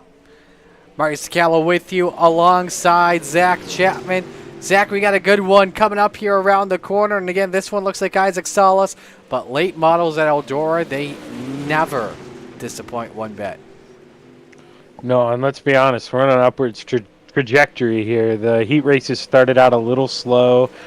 Not too much passing, a lot of cautions there in the beginning of the 358 modifieds, but boy, it picked up the last 10 laps. Treated to an amazing finish, an amazing battle for the championship, which saw Isaac prevail. Saw another amazing race there the whole time in the big blocks, only maybe 4 or 5 cautions, which is pretty phenomenal when you consider how many times they went 3 and 4 wide.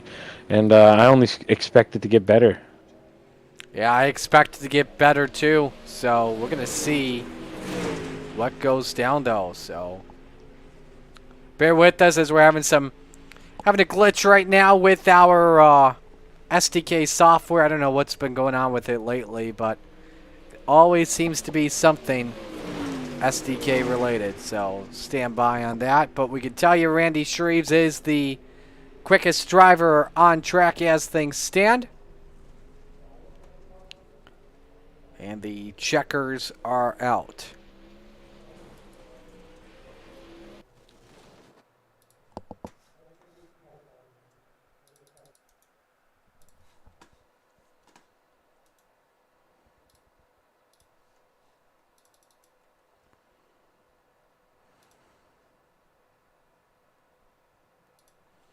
So qualifying right now underway. And we will see who is the quickest at the end of everything.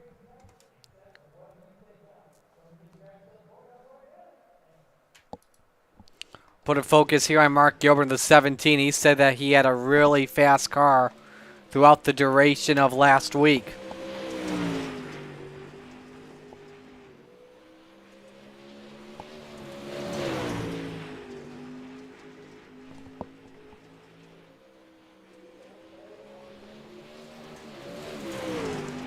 And yes, we are having some issues. I know we are not at Weedsport, but bear with us.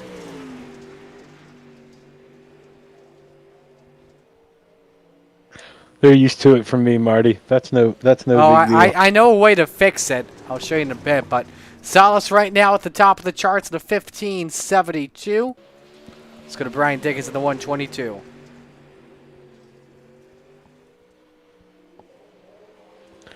Yeah, on Isaac's lap, he hugged the complete inside wall. I'm just kind of surprised to see the inside be the quickest way around. Here comes Randy Shreves off of turn number 4.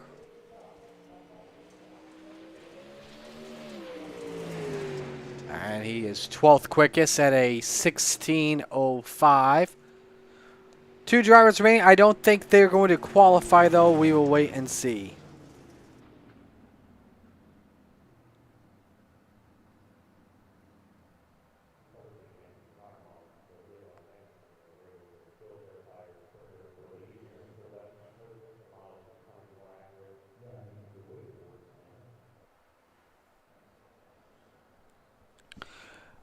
All right, believe we are good to go here.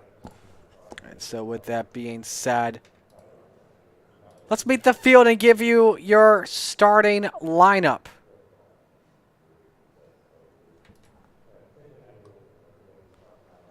On the pole position, we have Patrick Spangler in the 39. Next to him, it's Dean Reynolds in car number 79. Row number 2, Mark Gilbert in the 17, and Isaac Salas, who is in car number 5.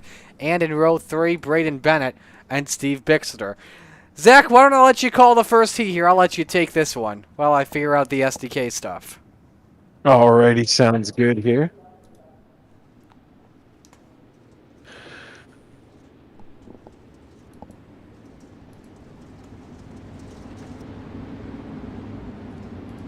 Pace truck, Steve King pace truck should be rolling off here into the pits as they cut it to the 1 to green. Patrick Spangler is going to want to get a look to get a big jump here on the restart. But actually, it looks like Dean Reynolds is able to prevail on the outside, possibly even beat Spangler to the line. He's going to look to pinch him down a little bit, but Isaac Salas thought about making it 3 wide for a second, but Patrick Spangler's going to lead here on lap number 1, but we're 3 wide for second. Isaac Salas on the top, Mark Gilbert on the bottom, and Dean Reynolds the meat in the sandwich. So there's contact between Mark and Dean coming out of 2, and meanwhile Isaac Salas looking to get a big run here and maybe go to work on Patrick Spangler. Looking low, thinking about throwing a slider. Slide job, Salas going to park it on the nose of the 39. He checks up, looks to cross over. Not going to have enough momentum to throw the slider. Going to stay on the bottom. Patrick Spangler still your leader at the line, but Isaac Salas a big run out of turn 2. That's where the tops really prevail, and not so much in 3 and 4. Isaac's going to go back and try to run the bottom, but Patrick's there. He's going to break his momentum enough that Isaac's going to be your new leader here at the line with 2 to go.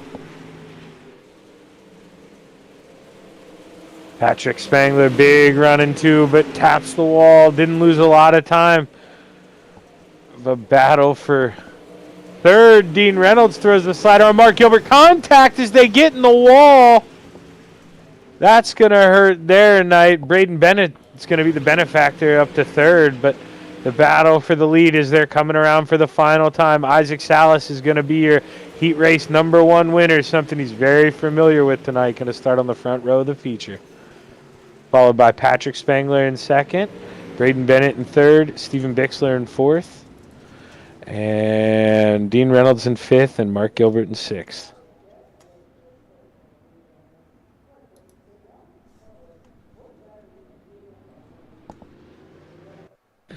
Pretty good heat race there. So Tough break for Dean and Mark, but they got plenty of time in the feature here to make up for it. So I don't know if we can fix this glitch here that we are having, but ready to go for heat race number 2. Harold Klump on pole position. Next to him, it's Kurt Schatzer in the 218. Trevor Giroux on row number 2 next to Anthony Morano.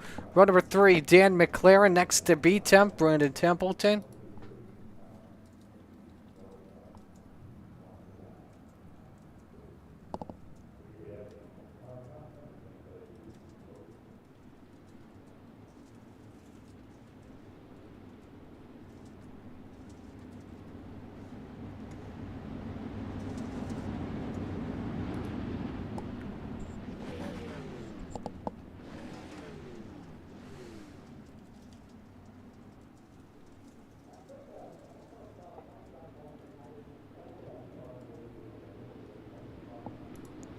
All right, green flag is out. Here we go for heat race number 2.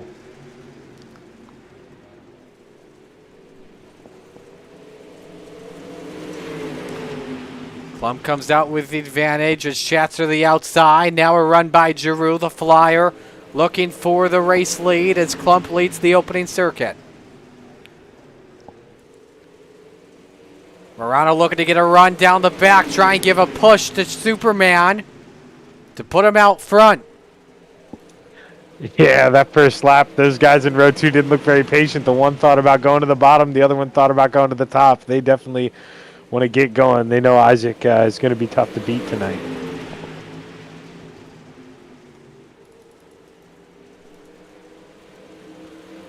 Schatzer hanging on for right now. Morano in second. Trevor Giroux now looks to go 2 for 1. Can he send it up the racetrack? He cannot. 3 wide for the lead. This is tight racing. 2 to go. Schatzer still has the advantage.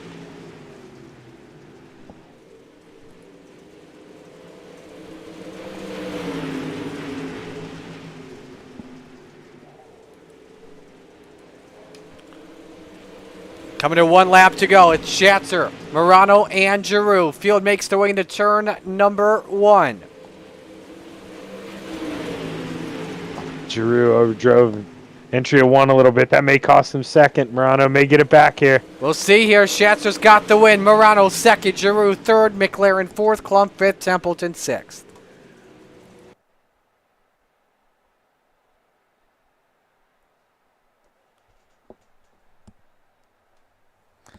So now we move on to, I believe this is heat race number 3. And it's Randy Shreves on the pole position. Next to him, it's Tim Gerdeman in the 63. Row number 2, that is Brian Dickens next to Gavin Chatham. Pat Boyce and Bob DeGood round out row number 3.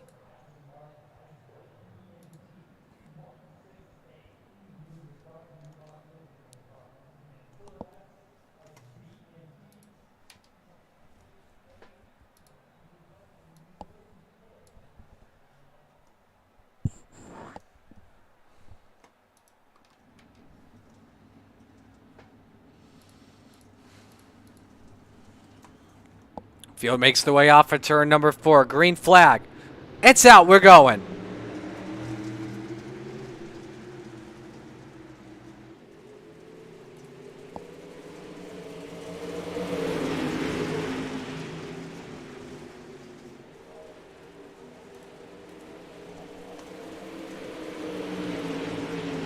Lap Brian number 1 on the Dickens down board. there all by himself, making it work. He's going to throw a slider for the lead there, Risky buddy. move. Oh, look out. Tim The Gerdeman G-Man around got with Gavin loose. Chatham. Only 2 drivers that were involved in that wreck. Slider Up for the hill lead. goes Dickens. Oh, man, that was tight. It's him and Shreves now a door-to-door. Quickest car is Dickens, 16:29. Now it's Pat Boyce who's in third, but he's a second behind. The 16-1, it is Dickens. Forces Shreves up into the wall. This is some hard racing at its finest, Zach. We're coming to 2 to go. Yeah, I think Shreve's got in the wall a little early on in the corner, and he couldn't really check up out of it to go for a crossover. He was already stuck up in the wall, so not much he could do there. A good pass by Dickens.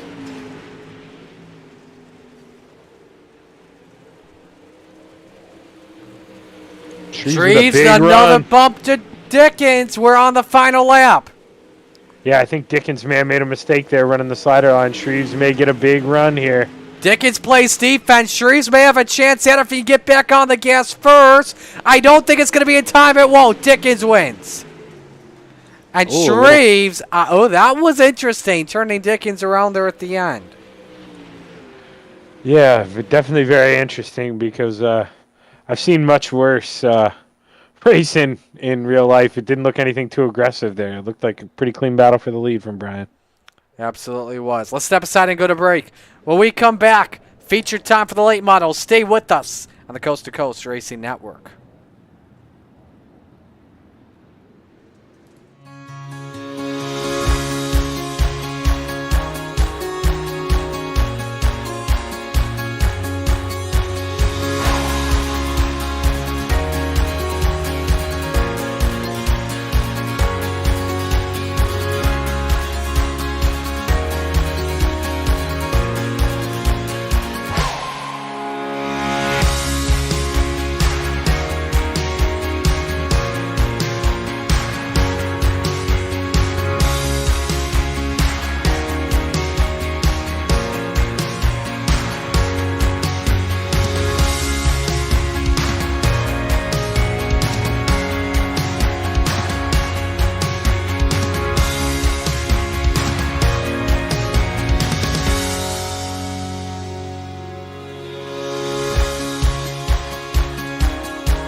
We are back here on the Coast to Coast Racing Network. Under a minute left here before we get going. Trevor Giroux quickest at a 1581. Zach, here's something we haven't mentioned yet when it comes to Week 13. The new updates next week. SRX is coming to iRace. And that's been something a lot of people have been asking for. And, with them, I don't want to say going to Funk, but not running this year, I think that's a feel-good moment to have them in the game. Or in the sim, I'm sorry. I don't have any inside track or anything, but I'm really hoping that we consider adding them to our schedule somewhere, somehow, some way. Definitely would seem like a fun, fixed setup race. They're always enjoyable to watch in real life, and I imagine it'd be just as much fun on the sim.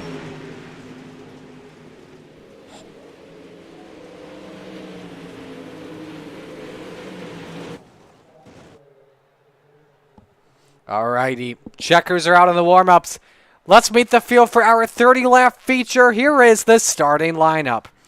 Starting lineup, as always, brought to you by RSN Trackside. On the pole, Isaac Salas, slide job with a 5, and next to him, it's Superman, Kurt Schatzer in the 218. Row number 2, Brian Dickens, the 122, and the high side banger, Patrick Spangler in the 39. Row 3, Anthony Morano in the 32, and Randy Shreves in the 56. Row 4, Braden Bennett in the 06, and Trevor Giroux in the 075. Rounding out the top 10 this evening, we've got Pat Boyce in the 41, and the mayor, Steve Bixler in the 75. Row 6, Dan McLaren in the 88, and Gavin Chatham in the 99. Row number 7, Dean Reynolds in the 79, and Harold Klump in the 76. Row 8, Tim Gerdeman in the 63 and Mark Gilbert in the 017. No call for either Brandon Templeton or Bob DeGood on the grid tonight. With that being said, Zach, who's your pick to win?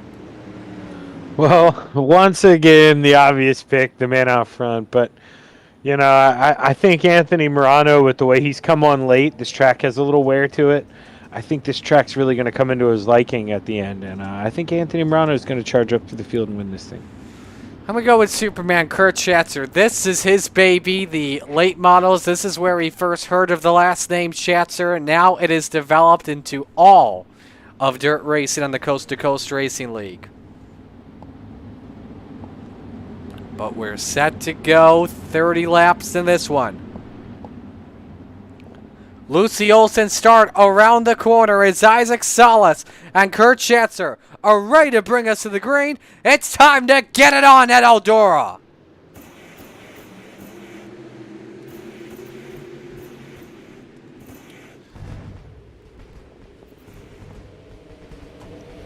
Schatzer and Salas still door to door. This time it's off a crossover.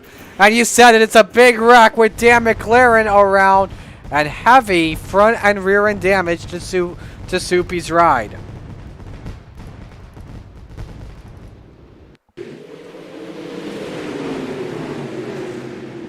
They were 4 wide in front of him on lap 1 already, and that's Bixler who gets McLaren. Holy moly! What a bunny hop by Mark Gilbert. I tell you what, Easter's around the corner. I think we know who the Easter Bunny really is here, Zach. No kidding. No kidding. Got some tore up race cars here on the first lap. Luckily, they got a quick repair.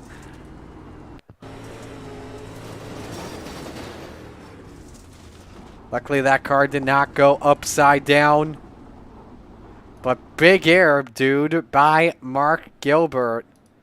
I think he's going to use the quick repair and try and get on the racetrack. Actually, no, he has called it quits, and I believe he's going to get that ride ready for the Xfinity Trail tonight.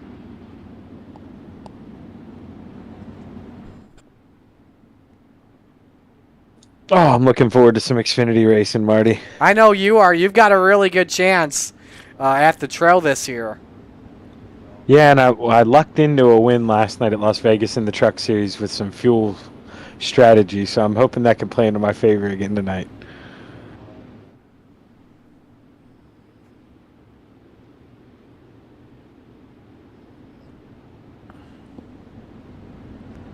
Should be 1 to green this time by. They were, but they just had a car stop on the track. I could hear the iRacing okay. spotter talk. They're going to go around one more time. That makes sense now, so.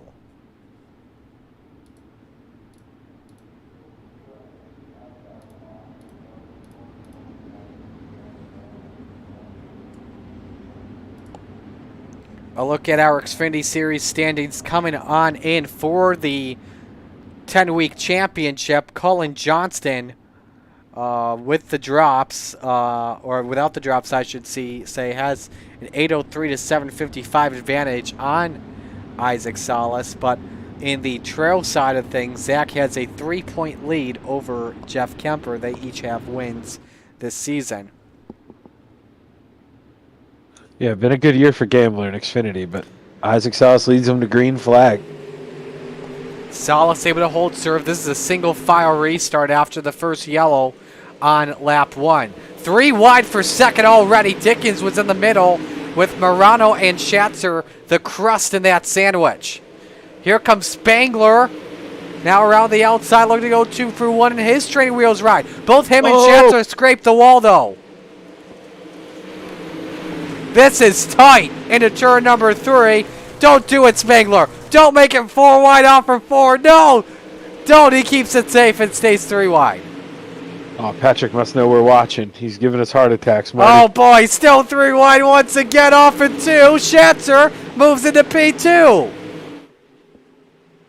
Yikes almighty. Oh, boy. Spangler backed out of it.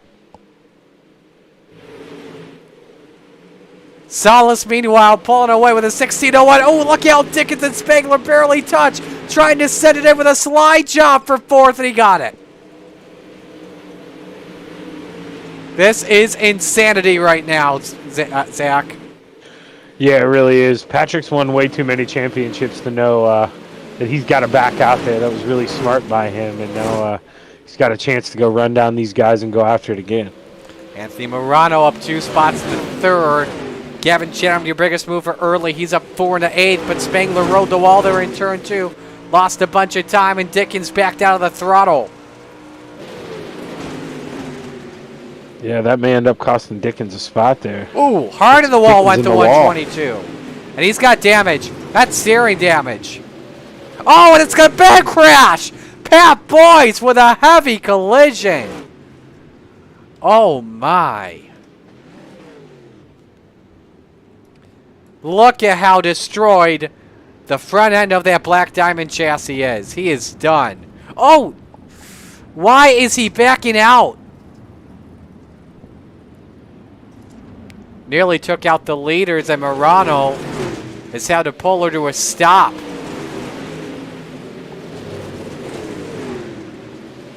There's contact off her back. Man, that is insane. The impact he took there. Go on board. We're going to do 2 onboards here. We're going to begin with Braden Bennett.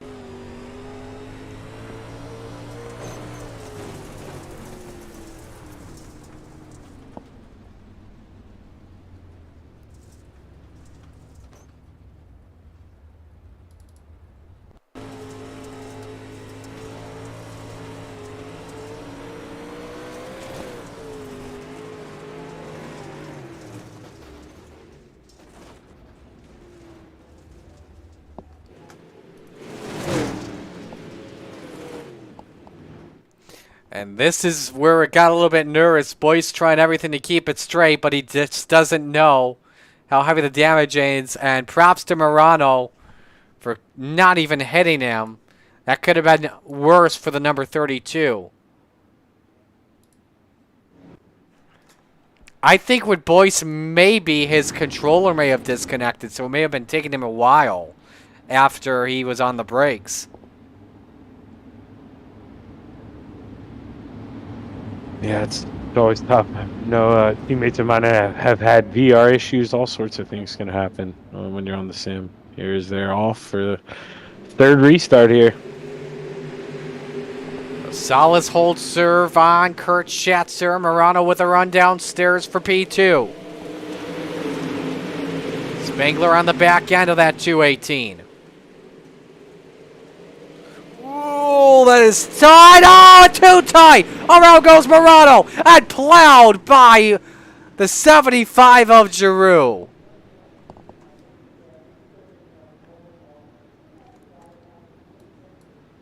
That was a wreck waiting to happen there, Zach. Yeah, Morano definitely floats up a little bit. Him and Schatzer make a little bit of contact on the exit of the corner, but I don't think Morano could get it to go back down, if that makes sense, once it kind of got it off balance.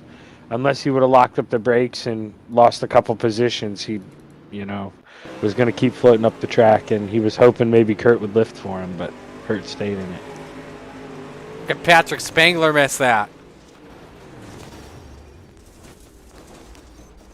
Biggest advantage went to the 39. Kurt Schatzer, I believe, kept his race car straight. And because of that, he will remain in P2. Yep, you see it right there.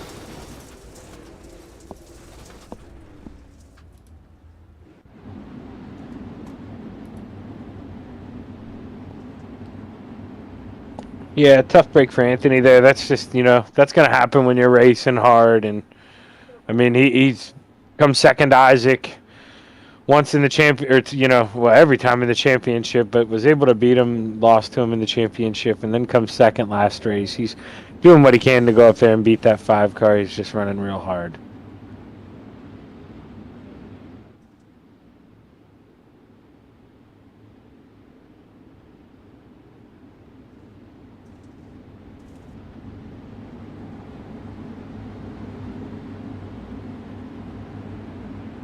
Lights are off, though. Should be going green this time by.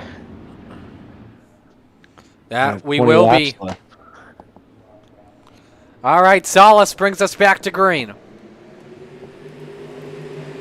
Run from Randy Shreves, possibly for third now. What's the damage look like on Schatzer? Doesn't look like there's any damage at all on the 218. No, he did a good job of, if any damage, maybe just little on the nose cone. He didn't get in the wall at all, and that's where you're worried about getting that wheel damage. Did a good job. How about some of the drivers here that have taken advantage of dodging all these wrecks? Dean Reynolds up 8 spots to 5th. Mark Gilbert up 9 spots to 7th. He started from last and 16th. Chad, oh, don't. We almost jinxed him. And Patrick almost tried a 2-for-1 from third. He's looking at it again. Okay, Kmart shoppers, beware. That's tight again. This time Schatzer backs out. You put the top 4 cars under a blanket for the lead. Never mind, yellow is out for Gerdeman.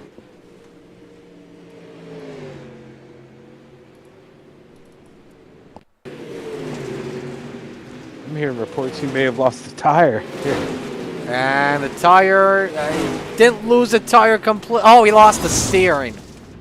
That is what happened. More contact with Morano.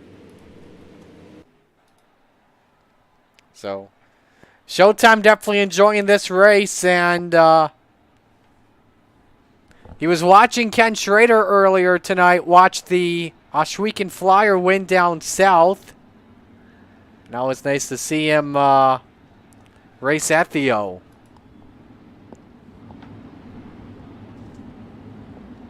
Gary checking in, giving Isaac some congratulations earlier on from the big block feature. And a reminder as well, after this, we have the Xfinity Series coming up. Marty, what's going on tomorrow? Do you know what's going on tomorrow? Friday Night Lights. Nope, actually, normally it's Friday Night Lights, but I don't see anything on the schedule. No, F1 qualifying, Marty. Oh, yes. F1 is back, Marty. Oh, yeah. I'm so excited. Ready to watch another Max Verstappen championship. Yes, sir. Mercedes looked real good today, though, in practice. Maybe they may have made some big jumps. Maybe a little closer than everyone expected. I haven't seen the practice times yet, but I'm looking forward to seeing how that goes down. I believe 44 was fastest in P2. Well, we're about to come back to green. 14 laps complete. Isaac Salas has led all 14 from the drop of the green.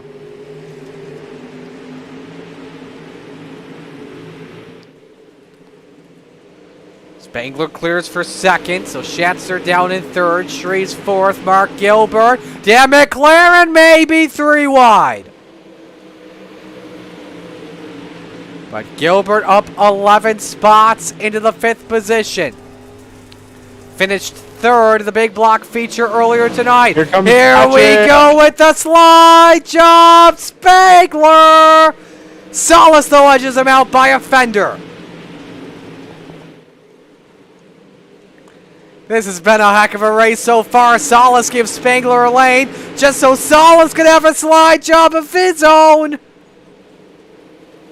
And Salas has it. Now watch Kurt Schatzer closely. What a slider from Spangler. Salas with a crisscross down the back.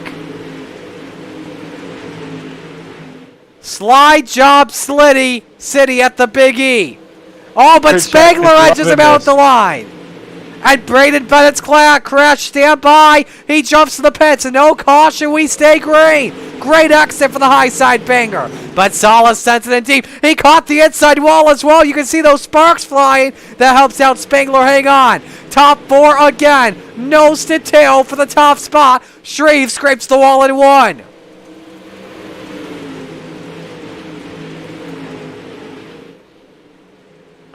Salas, he's got the Triple Crown of Championships, but looking to go 2 for 3 tonight.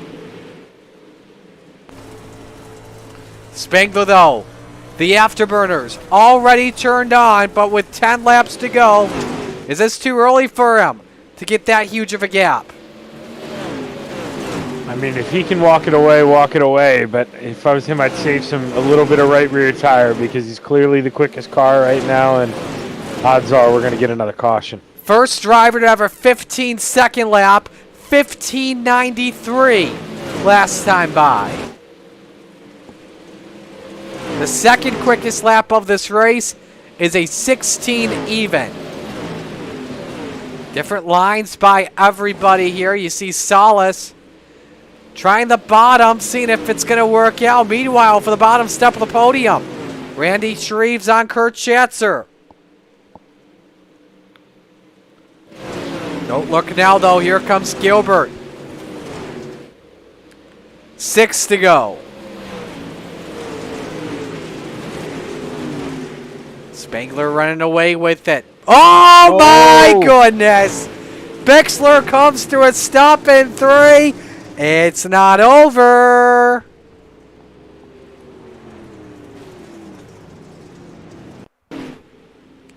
Well, He had Patrick lost. Spangler hates this, and Isaac and Mark both love this. He had lost a tire. So something tells me he rode the wall earlier and was low enough. He did not want to hit the driver, so unfortunately that has to be a yellow. So, but how was this all caused originally? Did he just ride the wall or something? Not sure, but if he did lose that tire, that's pretty amazing driver awareness. I don't know if he was looking at his relative, but if he would have tried to drive that into 3 and 4 and enter the pits without that tire, he was going to come up the track right in front of the leaders. He lost the right front. So, but yeah, great awareness from the mayor to just pull it down, not try and get it into the pits. So what do you do here if you're Patrick Spangler? I bet you there was a curse word that was said in the race car. Yeah, I imagine, because he really likes the high side, and I think if Isaac has any chance here, he's got to get a great jump, and he's got to just go in and throw a slider right away in 1 and 2 and hope that Patrick runs the top, before he's fully wound up. That's going to be his time to throw that slider because, man, let's be honest, Patrick was quick. The only car maybe that has something for him is Mark Gilbert with the way we've seen him come through the field, but we don't even really know if he's faster than Isaac. So Isaac's got to go get him now.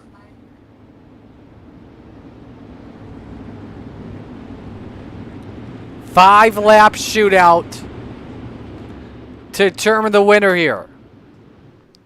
Hold on to your seats, folks. Exactly like I said, Marty. There we Not gonna have the go. momentum to do it, though. They stay side by side down the back. Salas wants to set the slide job up. There he goes for the race lead. Yeah, Patrick tapped the wall coming out of 2. That broke his momentum, and that opened the door for Isaac. He's going to go again, Marty. How low can you go is the question. Spangler may be able to clear off 2. No, they stay side by side. Can Salas send it in just in time? He can. But leaves Spangler the lane. Spangler stays out in front with 3 to go. Going to have to get aggressive. Him and Patrick really like each other, but if he wants to win, he's going to have to go park it up on him. Patrick is fast. Send it, Isaac. Send it for the lead. Hope Spangler catches the wall. He rides the high side perfectly. They touch. 2 to go. Big set from slide job. And Spangler takes the lead and clears. Now Schatzer looks to get into this mess. White flag is out with 1 to go for Patrick Spangler. What a run and what a way to endure the consequences, though. Salas may get one final run. Spangler puts the block. The training wheels racing. 39 off for 4. Checkered flag for Spangler. He wins. Salas the champion in the late models.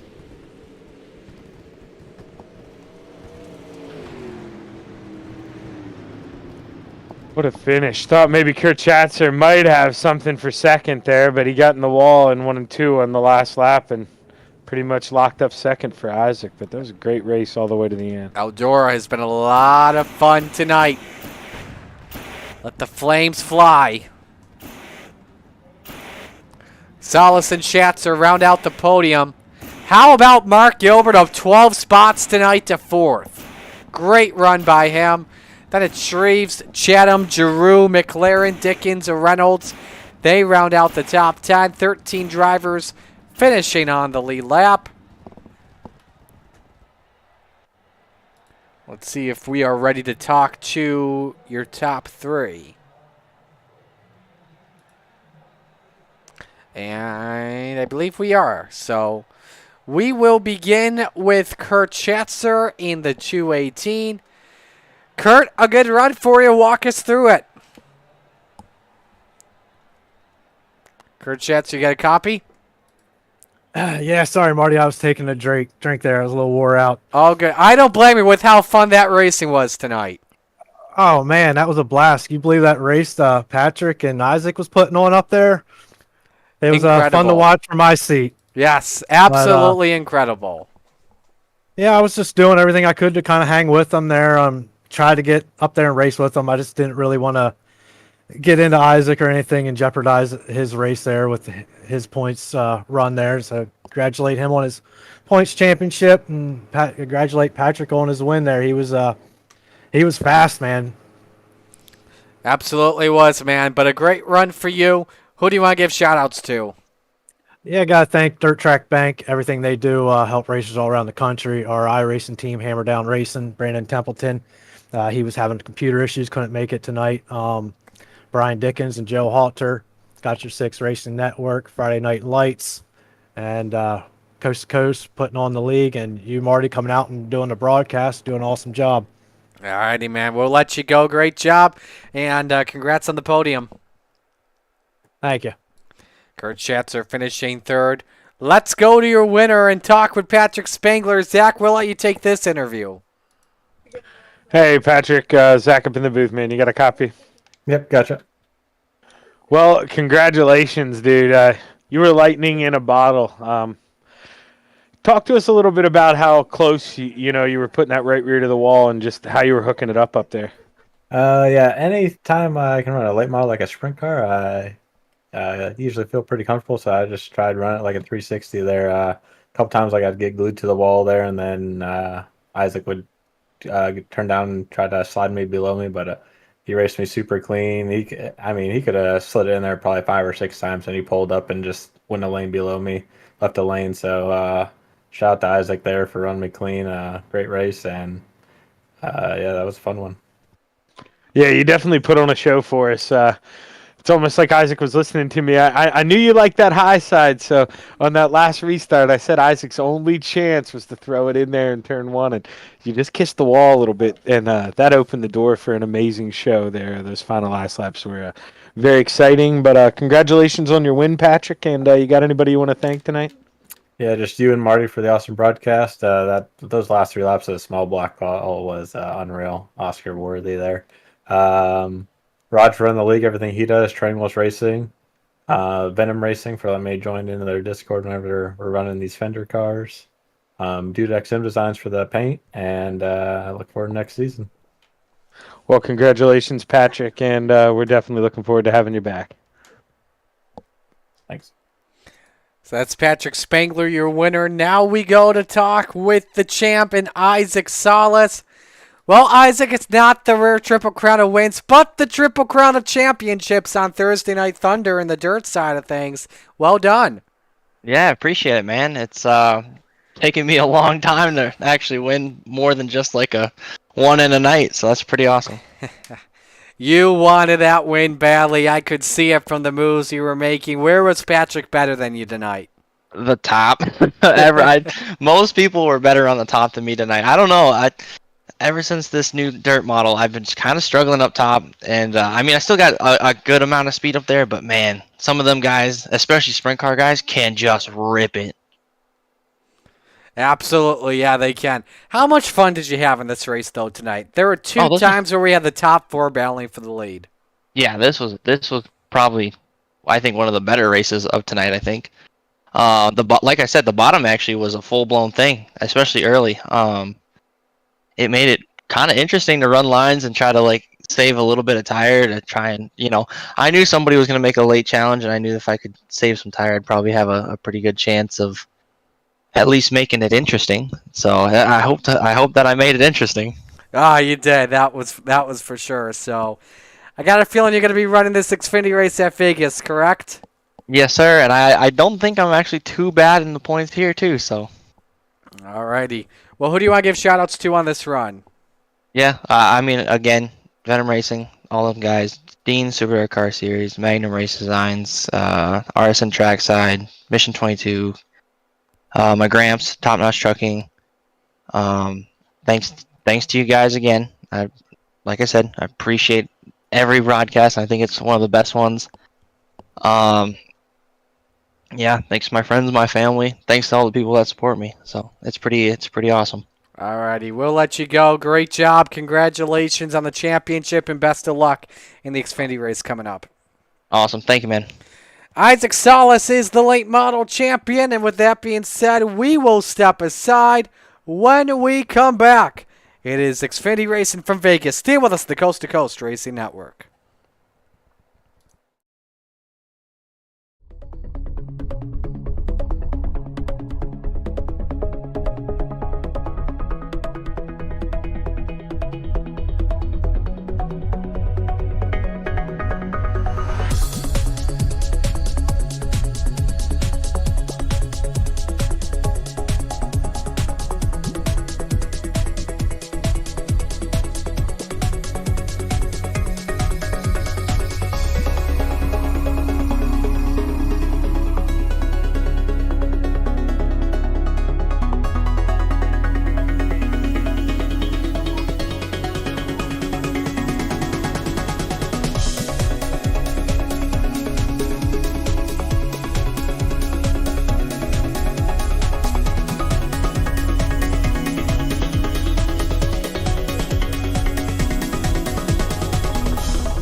It's time for another edition of RSN Trackside, powered by Bob Johnson Auto Group on Rock Sports Network. Gets on the champion, trying to be a bit of a hiatus. So let's get.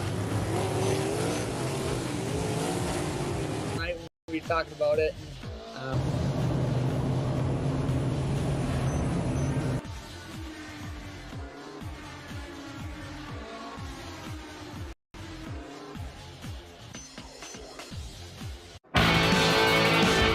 Well, good evening, everybody. Welcome to our weekly race chat.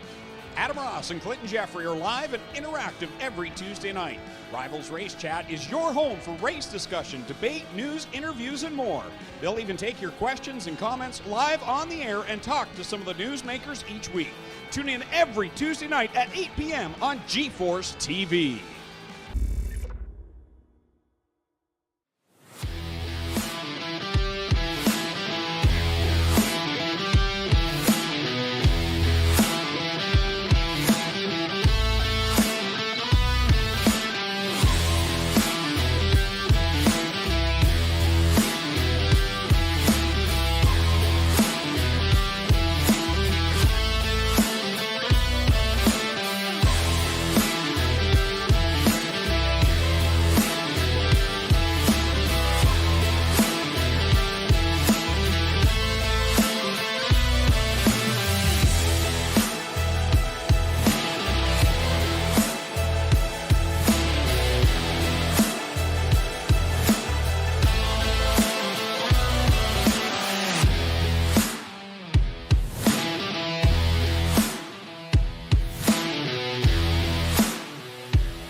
And we are back here on the Coast to Coast Racing Network. We are getting set to go for Xfinity Series action here at the Las Vegas Motor Speedway.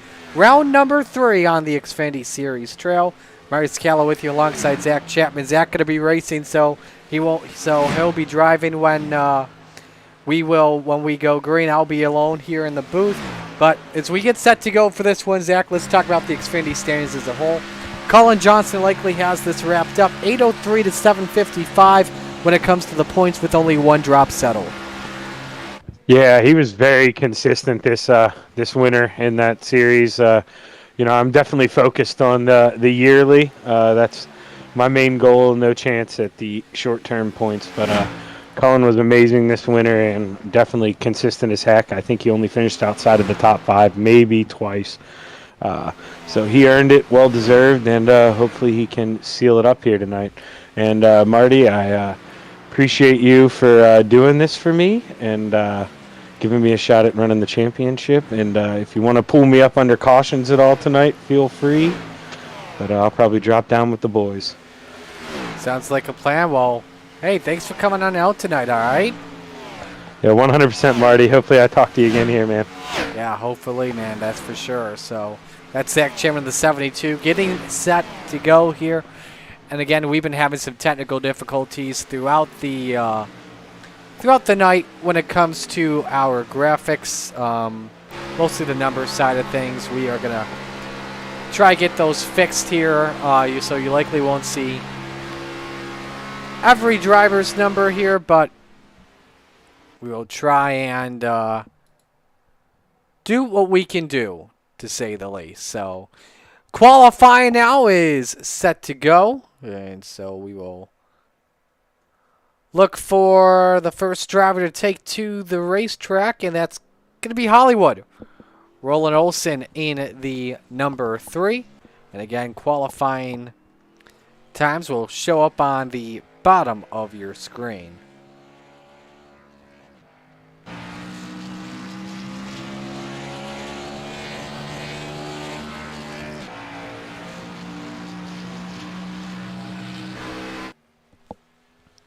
A lot of drivers making their way onto the racetrack as they stand. There's a look at Pat Boyce in the number 41. Driving for the Salty Dogs.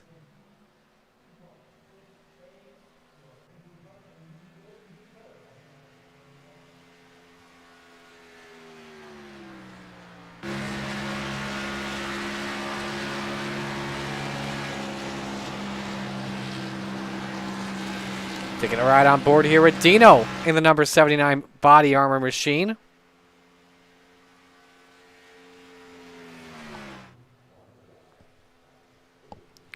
Here comes rolling off for turn number 4 to set the pace. And Olsen goes 30-19. Jack Clevenger is, though, your quickest driver on the track at a 29.93. Dan McLaren second quick at a 30 even. We're going to focus on Clevenger, or excuse me, on McLaren as he makes his way off for turn number 4. If anybody pops up in purple, we will show them to you. Clevenger, I believe, just had a faster lap. He did 29.75. Was Roland Olson. A 29.8 for Clevenger. Gilbert second, 29.76. Let's get you Steve Bixler off for turn number 4 as he's working a much better lap. Bixler goes 12th. Colin Johnston goes quick time at a 29.73. That's your points leader coming on in for the Xfinity Series Championship. Not in the trail, though. Here's Gordon Spain in the 38. He's 6th quick on lap 1 at a 29.84. Better in Sector 1. Looking better in Sector 2. Yes, he is. Much better lap for Spain, and that puts him 2nd quick at a 29.74. Bob Light across the start-finish line. Lap number 1 for Light. Don't believe was invalidated. As we go to Canellis, as he's off for turn 4, a better lap for him.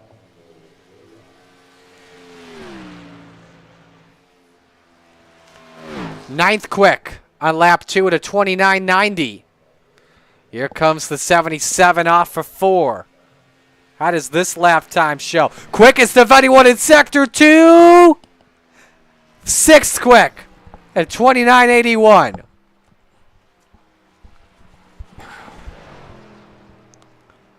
So let's see here. How much time do we have left? 90 seconds left in qualifying. 5 drivers yet to qualify. If they want to make at least a lap, they can, but I doubt anybody's going to. So it's Light that is 6th quickest. Beginning his 2nd start of the year. Had a top 10 finish last week at Atlanta.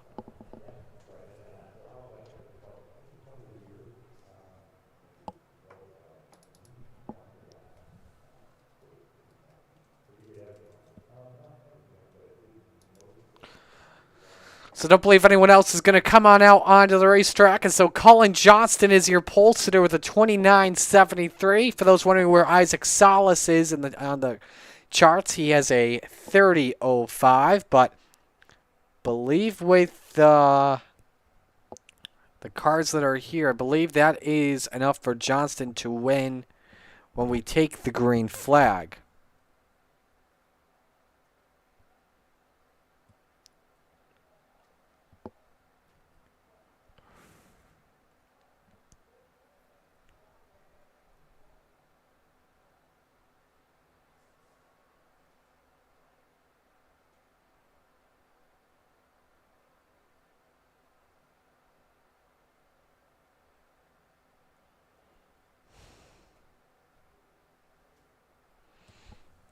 So we're ready to go green flag racing here at Las Vegas.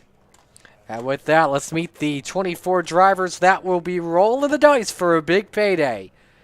Not really a payday, but here's a look at your RSN Trackside starting lineup. On the pole, Colin Johnston in the number 13. His official pole time of 29.732. Next to him, it's Gordon Spain in the 38. Row number 2, Hollywood, Roland Olson in the 03. Next to Mark Gilbert in car number 017.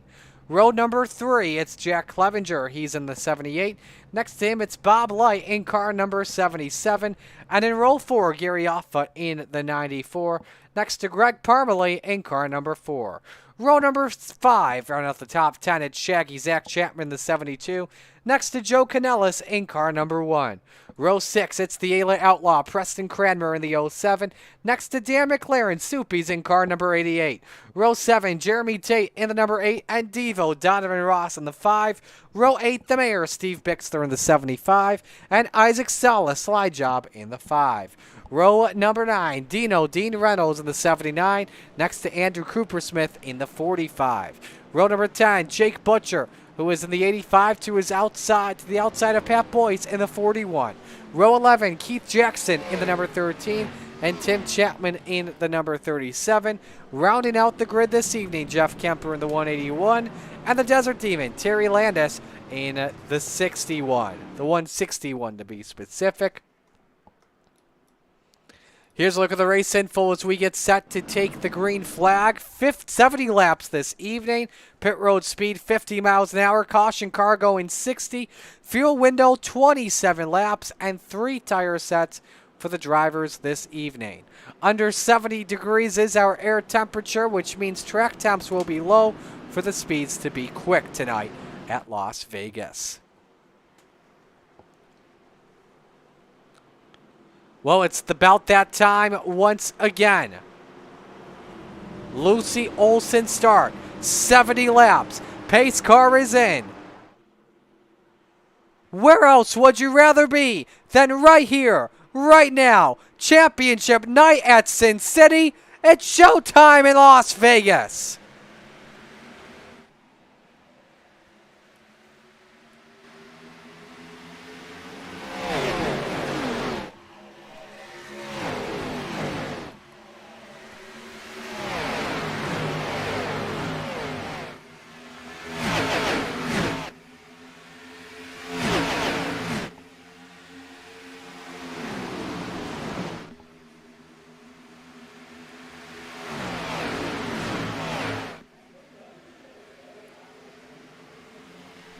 Oh, we got trouble. One around, and that, oh man, big collision. That was Parmalee in the 4. And lap number 1.5 miles in, we've already wadded up a bunch of them. Heavy damage to Cooper Smith in the 45. That's Tim Chapman you see involved in the 37.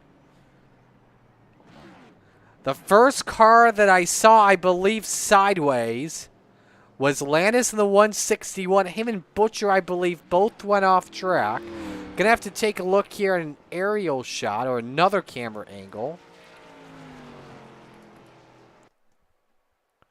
And here's a look at what happened. You see there the 94 sideways and Parmalee. That's Sim Racing Concept teammates right in front of Canellis in the 1. And then watch Parmalee, not even on the brakes, steers down into Cooper Smith.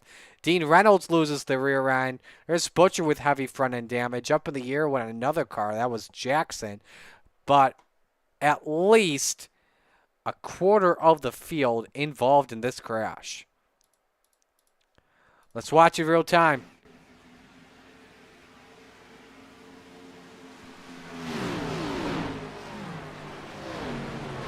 A lot of big impacts in that accident for sure.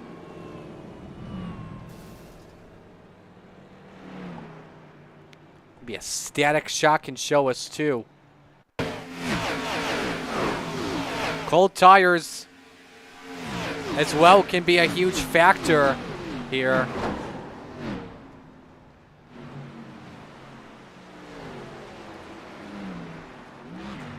Let's go on board first with Parmalee.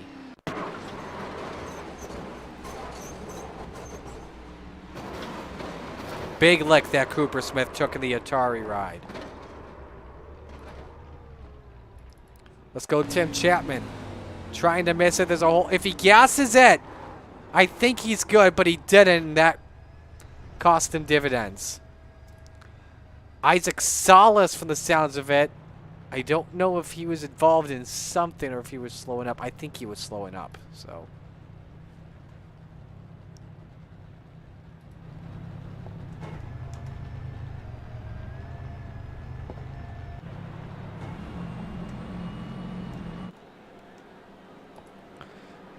So lap 2 and caution 1 on the speedway.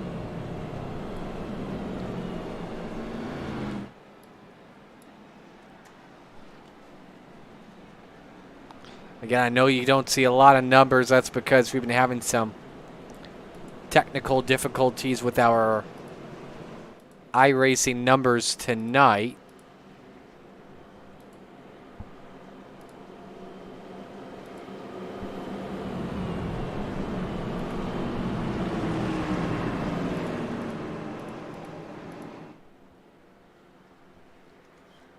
So we are trying to work on that with a lot of names on our roster. It's tough to get rid of all these images and show you everything. So.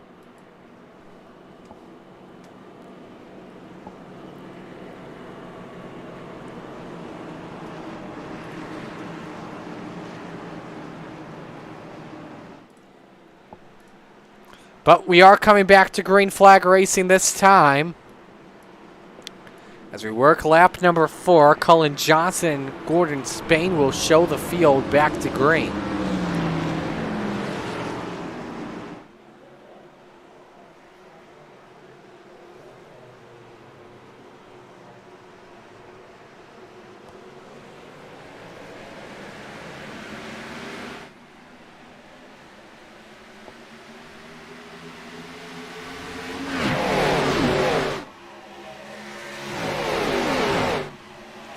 Johnson able to hold serve. Mark Gilbert around the outside trying to take away second. And that, I believe, is a throwback car. One in the wall, and that was Olsen, I believe, in the 3. That puts him back down to 6th. I think I saw a paint scuff there on that pink Lucy Olsen ride.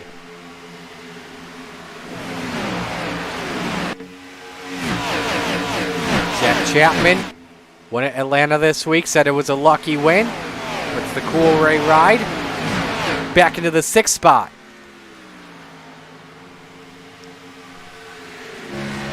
The back end of Shaggy. Clevenger trying to go second groove. This is a track where the low line's the more dominant line, but if you can run that second groove really well with fresh tires, you'll get a good chance at taking a spot. On board Dan McLaren. And he has cleared Bob Light to move to fourth. Now sets his sights on Gilbert for third. But the top two drivers and Johnson and Spain have pulled away. Gilbert is second behind the 38.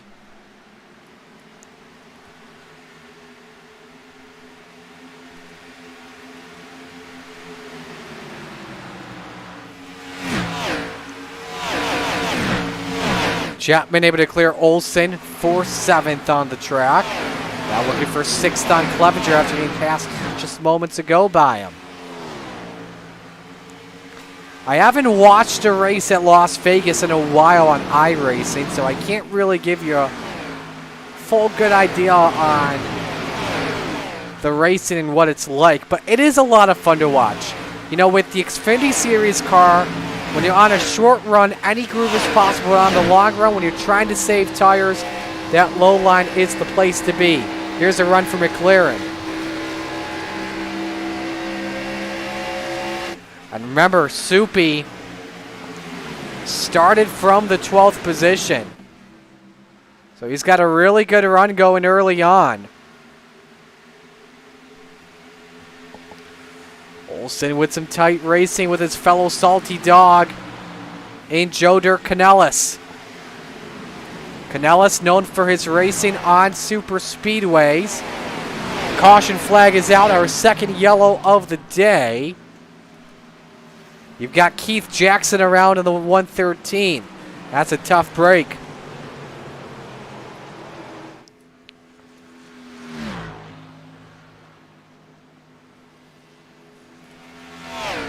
Let's take a look and show you what happened.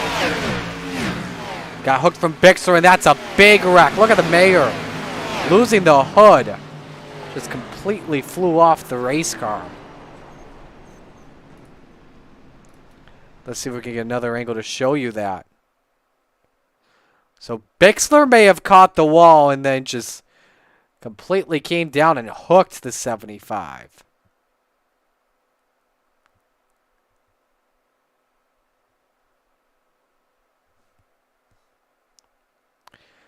Let's see what our speed shot shows you, how hard this impact was. Doesn't really give you a really good angle there. But let's ride on board with Jackson.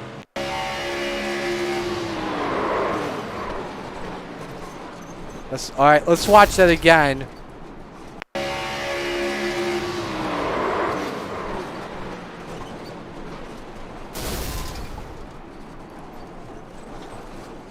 And I also want to watch Bixler.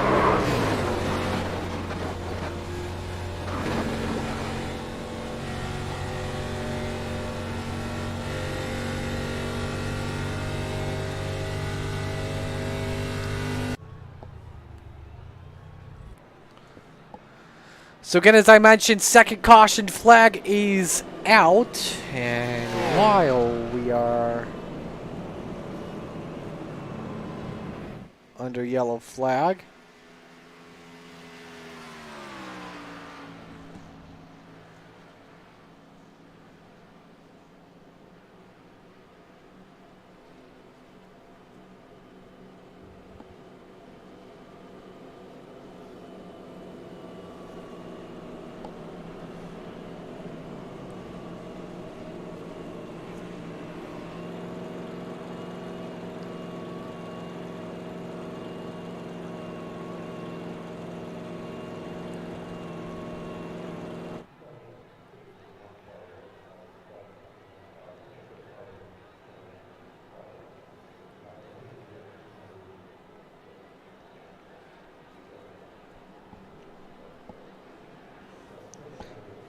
so while we are waiting to go back to green, let's see if Cullen is in a room. And he is. Let's bring in your leader in.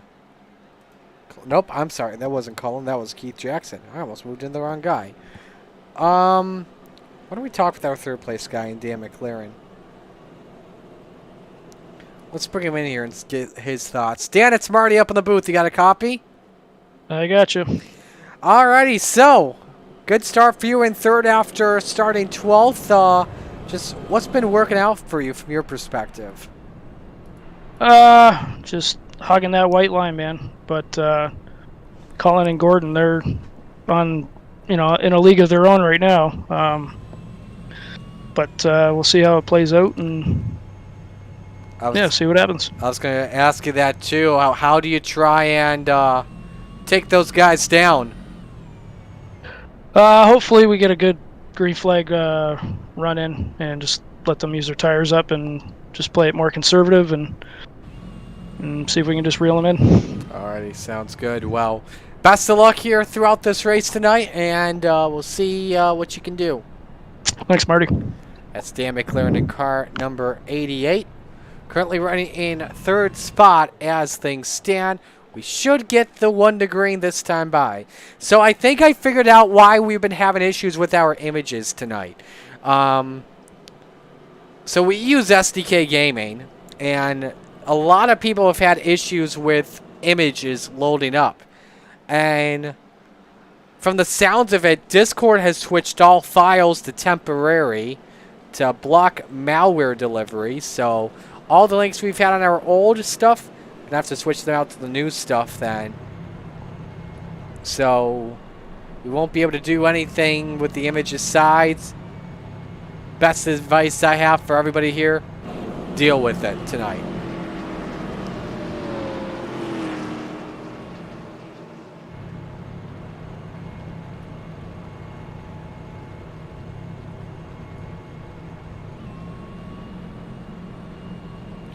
So we get ready to come back to green. And here's how they line up. Colin Johnston, Gordon Spain, row 1. Dan McLaren, Mark Gilbert, row 2. Bob Light and Zach Chapman, row 3. Joe Canellis, Jack Clevenger, row 4. Roland Olson, Isaac Salas round out the top 10.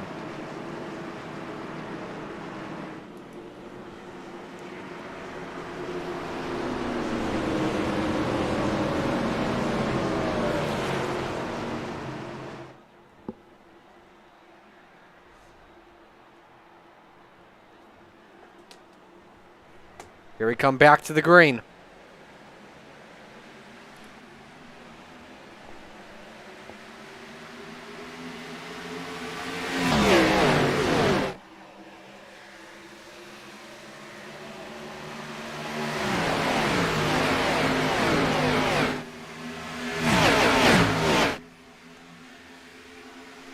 Johnston holding serve for now on McLaren.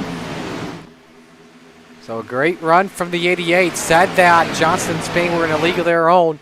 He now has made his way up to the second position as we complete lap number 15. We did see some drivers pit under that last caution. Preston Cranmer, Tim Chapman, Steve Bixler, Greg Carmelli, some of them taking fuel only. Remember the fuel window. The cap was at 50% today. And we said a full run was about, excuse me.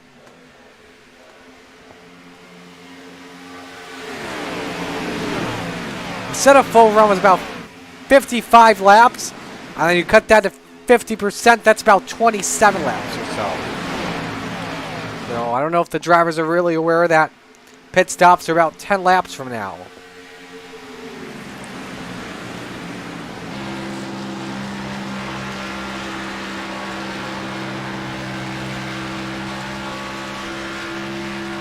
On board with Colin Johnston, your leader. Top speed into turn number 1 with the draft was just over 200 miles an hour earlier. Now working about 185.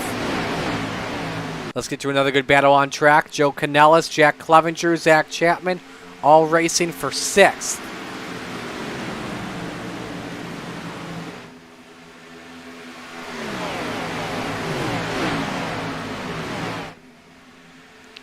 Clevenger, no matter what car he's in, always expected to be a key contender.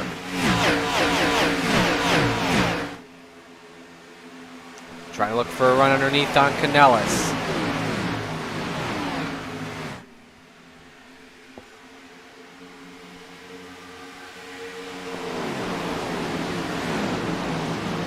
They could nearly go 3 wide. Chapman shuts the door on the 78.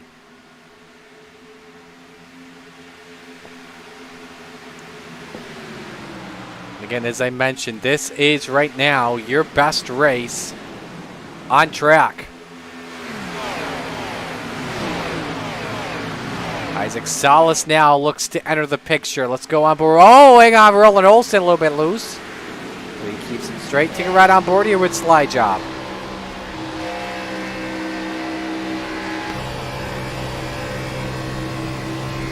I will go with them for about a lap or so.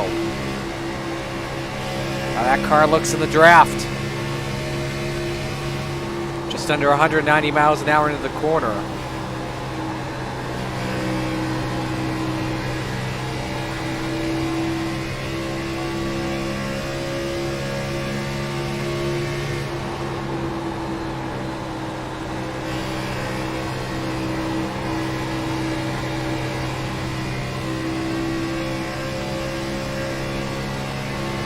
Salas started from 16th earlier tonight.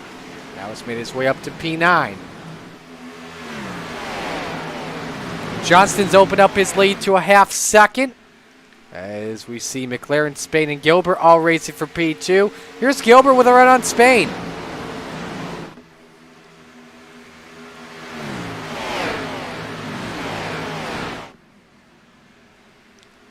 Nice exit by the driver of the 38 to hang on to that third spot, play a little bit of defense. Watch out, this allows Bob Light to close in. Bob Light, one of the best asphalt drivers in coast-to-coast history, whether it be on ovals or asphalt.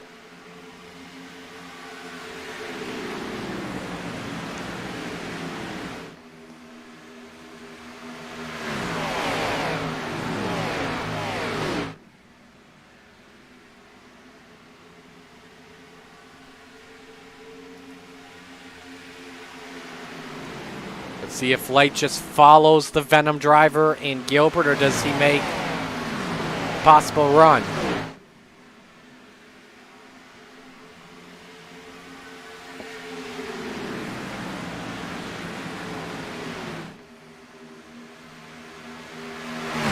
Just have to see what happens.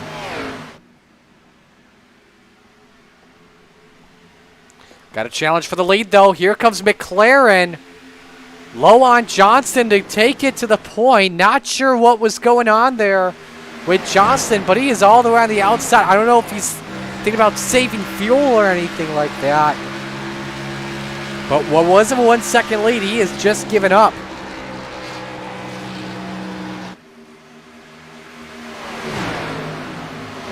Try and gather up a replay here for you on what happened, but now on the high side, challenging Gordon Spain.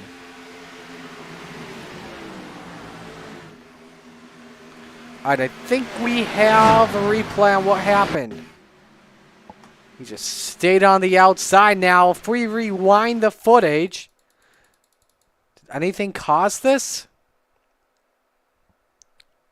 He was just keeping the car on the outside. I think that car may have been either getting tight or he was losing his tires or something like that. I don't know. But now he has fallen all the way back to 6th. And Dan McLaren now has a 0.6 of a second lead on Gordon Spain.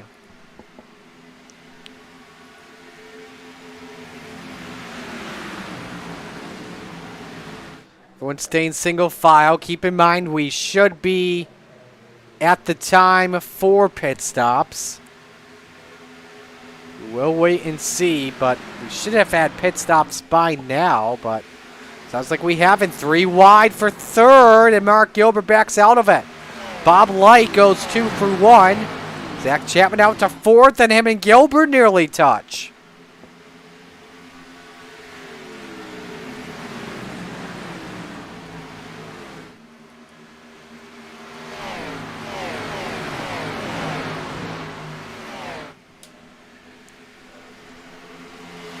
Colin Johnson now fighting Clevenger and Salas for a position.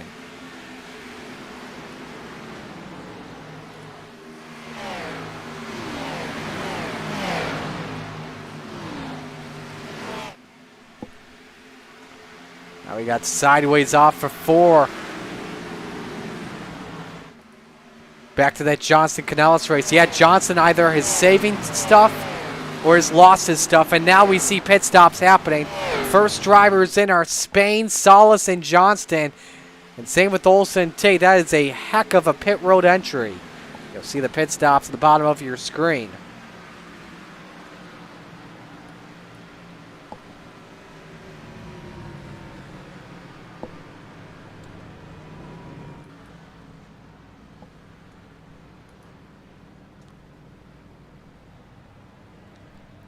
Focus on the stop here, 4 in fuel without question.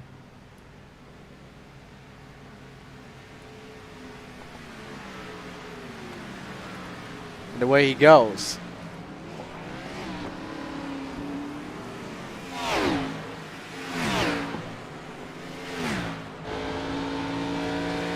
See who the next set of drivers are that come in. Still McLaren out in front by 1.3 seconds. Good race for what is now 6, Preston Kramer and Tim Chapman. Remember, Chapman trying to rebound after he was involved in the first caution, and now we see the 88 in. And I believe the rest of the leaders are in too, except for Preston Kramer and Tim Chapman. Light, Zach Chapman, Clevenger, Canellis, all joining the McLaren who had the first lead change of the race earlier. Able to pass Colin Johnson to get that done. Should be 4 in fuel for the Venom Racing entry.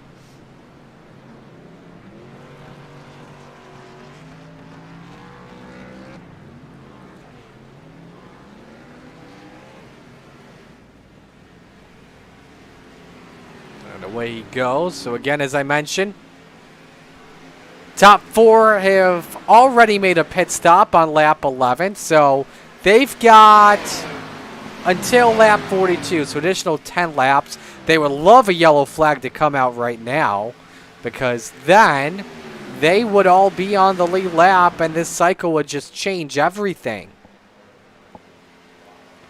So right now your provisional leader currently is Gordon Spain with the advantage by about 2 seconds on Dan McLaren. Then it's Bob Lay, Isaac Salas, and Mark Gilbert. So the biggest loser in all of this, Colin Johnson, and he's in the pits again. I don't know what is going on with Colin Johnson, but now this day has gone from bad to worse. Pitting on lap 31, I think he overshot his pit box. This is his second stop, so I believe he had to serve a penalty, a stop-and-go penalty. Let's double check here. This was the first time he came down pit road.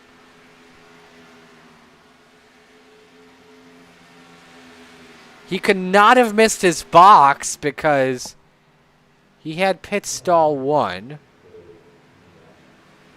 Nope, I'm sorry. This is the wrong thing.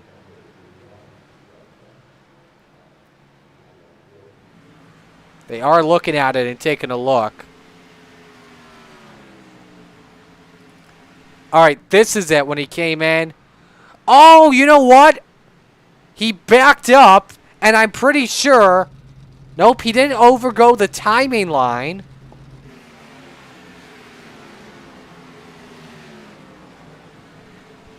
He overshot his box, but then I don't know why he pitted a second time. Oh, that may have been an illegal exit. Because I'm pretty sure you have to have 4 tires inside that white line on the inside. Don't quote me on that, but I believe that may have been what happened to Cullen. That is a heartbreak for sure, but it is Gordon Spain out in front.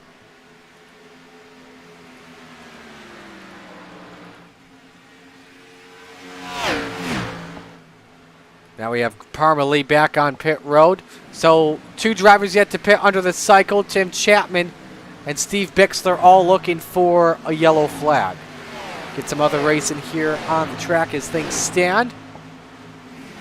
Let's go to 10th spot. Jack Clevenger and Joe Canellis. Oh, It's tight. Be careful. Canella's got the back of Clevenger with a check up because thought for a moment Bixler was going to come down on him.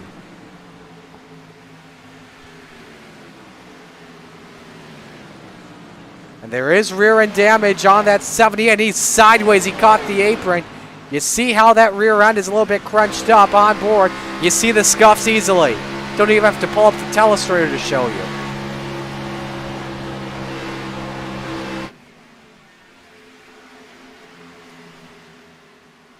Let's see if that aerodynamics, see if Canellas can use it to his advantage. And you see the one has some damage as well from that little punt.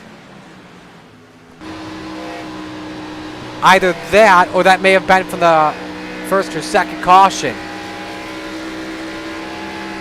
Actually, that I don't believe that was damage. I think that was just a paint scuff. I think that's just cosmetic. So, but we've got 30 laps to go here. The line is Tim Chapman makes his way down pit road, and same with Steve Bixter. So Gordon Spain is your new leader. And while we are at it, I am going to shut up. We're going to turn up the volume because we're going to crank it up here at Las Vegas.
So Gordon Spain continues to lead out in front, a 1 second advantage on Dan McLaren. 2 cautions so far in this race. Let us know who you're rooting for. Showtime's been watching all race long. Loves the virtual crowd on hand. And rooting for Cullen Johnson. Oh no, that's actually Eddie Musso checking in rooting for Cullen this evening.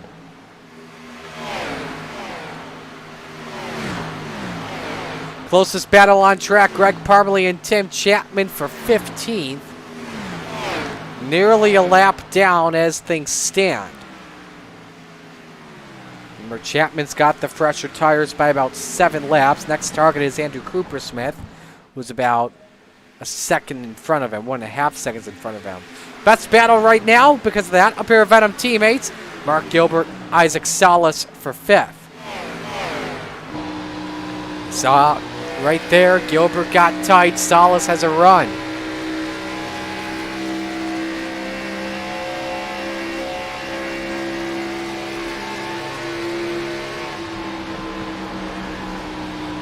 He just let the Busch Light number 5 have it, trying to win.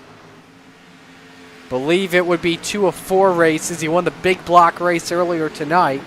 Remember, he is looking for that championship, and that could be a chance for him to get it with the issue Cullen Johnson had tonight.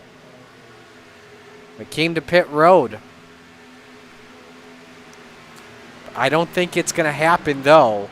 We got a race for the lead, though. Dan McLaren, actually, correction, has just put the 88 out in front of Gordon Spain. 2 laps of fresher tires for the Venom ride. And we'll pull up a replay to show you how that happened.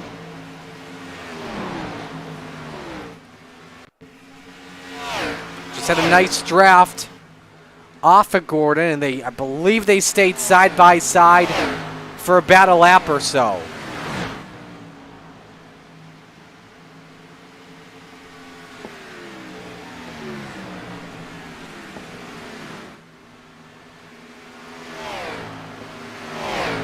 I think he was able to clear here this time, and he was.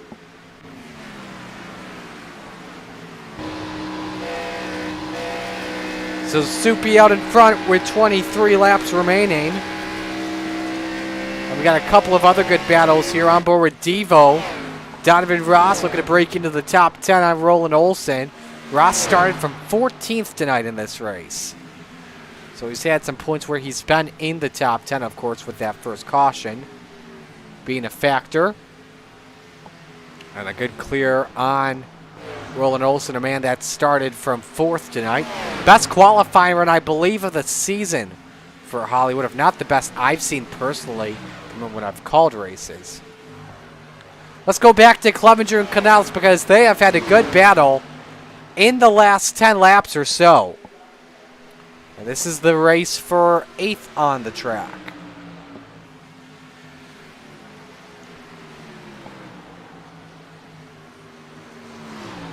Now Clevenger trying to open that gap. Spain now has some company from Bob Light. And that 77 who also pitted on lap 31.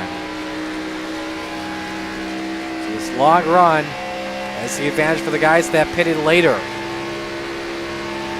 The driver with the freshest tires that's on the lead lap is Greg Parmalee, who pitted on lap 36. Then Preston Kramer on lap 34. And Kramer's brought the car back in. Now we should expect your leaders all in again with about 9 or 10 laps to go. So right now, if you are a guy like Steve Bixler, you are good to go the distance unless a yellow flag flies. So that is something to keep in mind.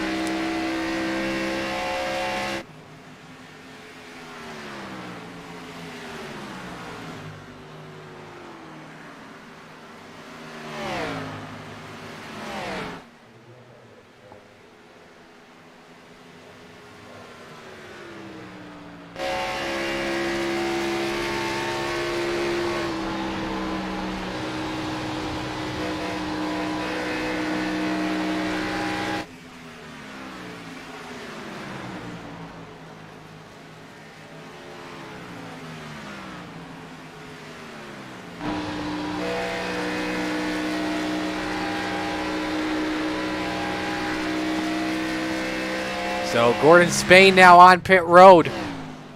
Final stops are underway. A bunch of the drivers have decided, you know what, we're going to cut this stint in half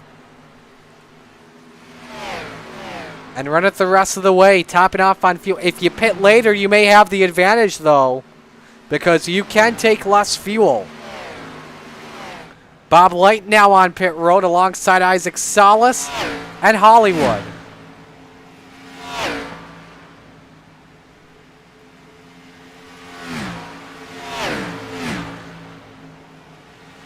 Four tires and fuel without question.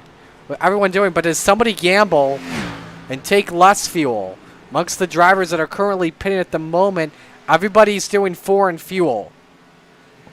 Clevenger, Canellis, and Ross. Oh, next, same with Terry Landis. Let's see what Clevenger decides to do. Remember, Tim Chapman pitted on lap 40. And now the leader is in. From the looks of it, the mean is 4 in fuel. Left sides for Clevenger. McLaren's on pit road. So right now your leader is Jeff Kemper. He's the only driver amongst the leaders that pitted on lap 30 yet to stop. Left sides. Was on the clutch and out, but Zach Chapman gonna gamble. Believe 2 in fuel here for the 72. This is going to be an interesting call to see if this works for Shaggy. That puts him in front of both McLaren and maybe Gordon Spain. We'll see. Is Spain coming off turn 2 right now? There he is. And again, Chapman has the fresher tires than the 38. Bob Light merges in front of Dan McLaren. Will 2 beat 4 possibly? We'll have to see. Chapman lets Light go by because Chapman needs the tires to warm up. Now the question we're wondering is Tim Chapman. He's coming in. He is coming in with 14 laps to go. What's Steve Bixler going to do? He is good to go the distance. But now the delta between him and Gordon Spain under 13 seconds. And he's off the pace by 2 seconds. So I don't see a chance of him to win tonight.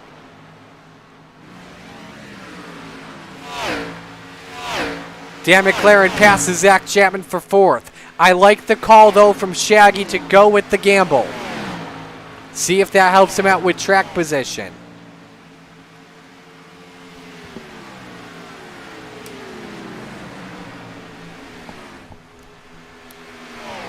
But now let's look at the tire situation. Spain pitted on 52. Light lap 53. McLaren 55. McLaren last time by ran his best lap of the race. This time 29.95 to a 30.09 for McLaren to Light. So McLaren is the better car at the moment. So McLaren amongst the drivers 2nd through 6th. McLaren is the best driver right now.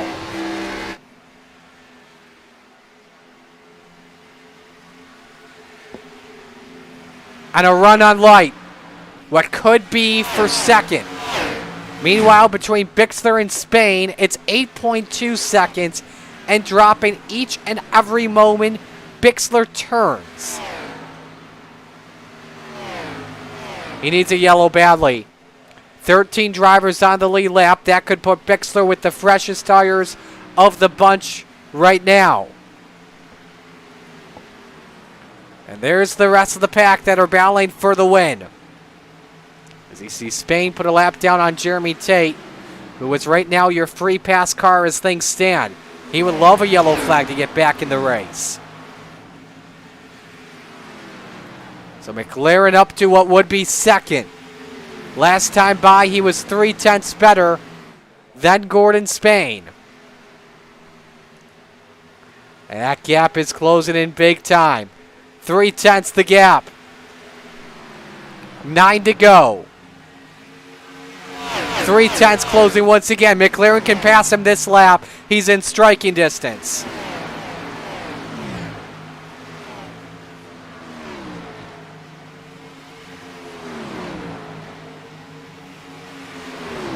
Side by side into 3. And McLaren puts the 88 out front. Amongst the fastest drivers here. Bixler, meanwhile, center of 1 and 2 with 8 to go. The gap now at 5 seconds. And just an update on how the title looks. Isaac Salas 7th. Cullen Johnston 21st. We'll check all the standings immediately when we are done here. But Bixler at the line, 7 laps to go. He's losing 1.3 seconds on average, so McLaren could get the lead in the next lap or 2.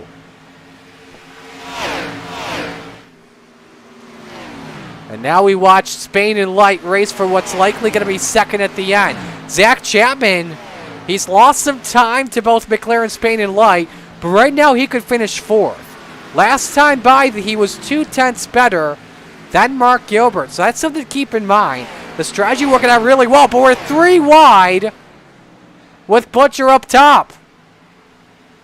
The race for what will likely be 2nd between Spain and Light with 6 to go. Race for the lead is about to break out between Bixler and McLaren.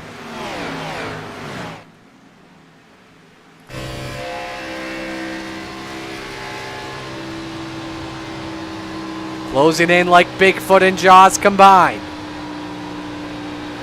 He just doesn't have the grip. Dan McLaren to the lead with 5 laps to go in Las Vegas. Now we go to the race for second, likely. Still side by side. One of them will likely have to back out. It's Spain. Lights got him clear for now. This could get interesting approaching Bixler, who is racing for track position now. Just trying to hang on at the end. They may split him. Watch this, folks. This could get dicey. Spain backs out of it. He could crisscross Light. Oh my, this is some good stuff. And watch Chapman now. He is closing in on both. He has saved tires, the right sides, to catch up to both of them.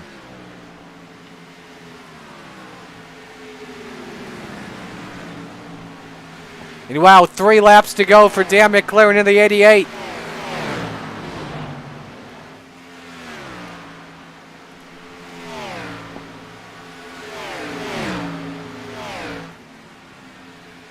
Bixler's put it on pit road. He spun it! The glass slipper has broken.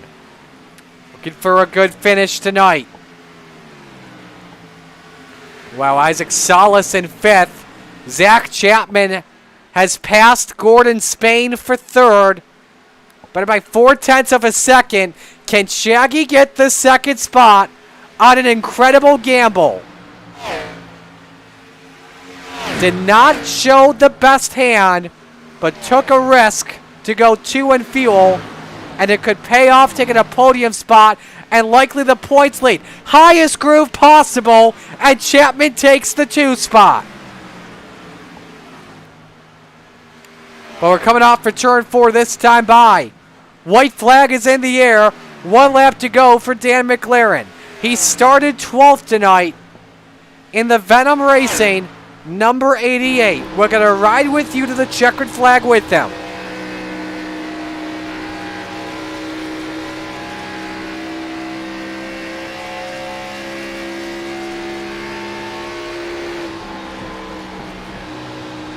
And he makes his way off for turn number 4. Your 3rd different winner in the trail. Dan McLaren, checkered flag, your winner at Las Vegas.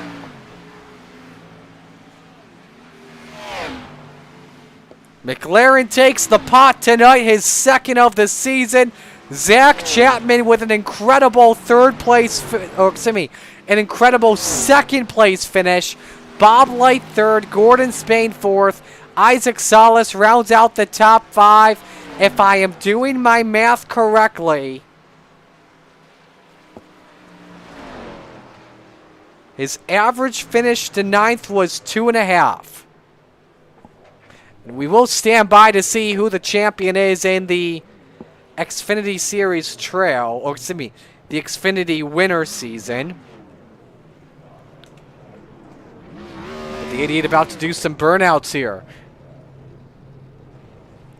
Your schedule, by the way, for next week. Let's talk about that too while we are getting set. Next week, a fun Chili Bowl charity coming up here. Beginning Sunday with prelims, and then Tuesday our soup. Monday is the season finale for Monday Night Madness at Charlotte with the Open 358s, Rebels and Renegades. Wednesday night, we'll have our fun Week 13, trying out the new stuff with the micro sprints and SRX cars. Plus, going to try out Millbridge too. Nothing to try out rain. I wonder if Roger's a little bit concerned. That could actually be an Enduro. I am kidding. Look at the smoke from McLaren. That's a nice burnout. I have to do that on the strip.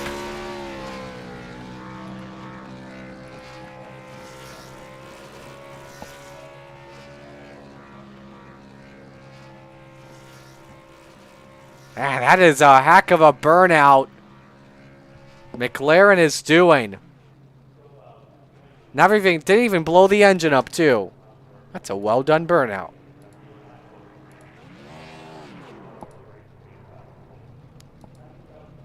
Okay. Let's get your top 3 all set, and we will begin with Bob Light, your 3rd place finisher. Bob, walk us through your race tonight. Hey, Marty. Just trying to survive and trying to save tires, which I didn't do a very good job of. Talk me through that race with Gordon Spain there at the end, especially approaching a slower car in Steve Bixler. I thought for a moment both of you were going to split him. Yeah, a bit spooky. That. Go ahead. I'm sorry. What were you saying?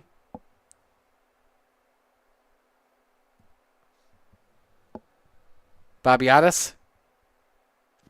Yeah, I got you. Can you hear me? Yep, we got you. Just repeat what you were saying again. You were saying it was a little spooky. Yeah, it was a little spooky coming up on the lap cars and racing Gordon there, but it was a lot of fun. It just used up a lot of tire, which I'm sure he did too. But man, it sure was fun. Who do you want to give shout-outs to on the run? My team, Aspire Sim Racing, my teammates Jeremy, Jacob, and Preston.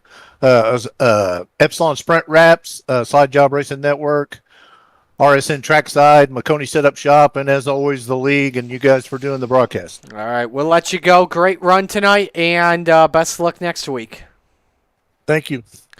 Bob Light, your third-place finisher here this evening.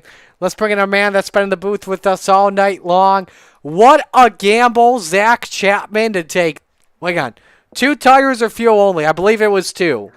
Yeah, I took right sides only. I knew I was the 4th place car, so I had to try something. And I don't know. I guess I had to take it so easy those first 3 laps, man. I was just so loose, Marty. I wanted to block Dan so bad. I knew that was my only chance, but he was just so fast already, and I had to just set my sights on second. I can't believe I was talking to Bob in the waiting room. He said he took 4 tires, so I can't believe I was able to run him down with 2 tires. But I definitely felt good, and I felt fast at the end. Everybody except you took 4 tires, by the way. So that was a huge gamble, that playoff. Was Bob and Gordon racing each other? Did that help you? Yeah, definitely. I can't remember the guy who finished 4th. What did you say his name? Gordon, that's right. He made Bob use all his stuff up. He did what he had to do, to try to finish on the podium. He was pinching Bob down, and Bob was really having to give it some extra wheel. So he burned up his right front tire, and I'd kind of discovered I wasn't real fast, but I noticed none of those guys were really passing how I did. None of them really discovered that high entry and just get on it early and run the middle off, and I was able to pinch them down and make pretty easy work of them, as where I saw most people trying to fight on the bottom to make a pass. I'd do it on the high side in almost one turn. Yeah, that's always been a groove here in iRace, and not a lot of people really know about. So who do I give shout-outs to? Shout outs to you, man, for doing this for me and letting me finish second tonight. I really have fun sitting with you, and you've definitely taught me a lot, and I appreciate you for it.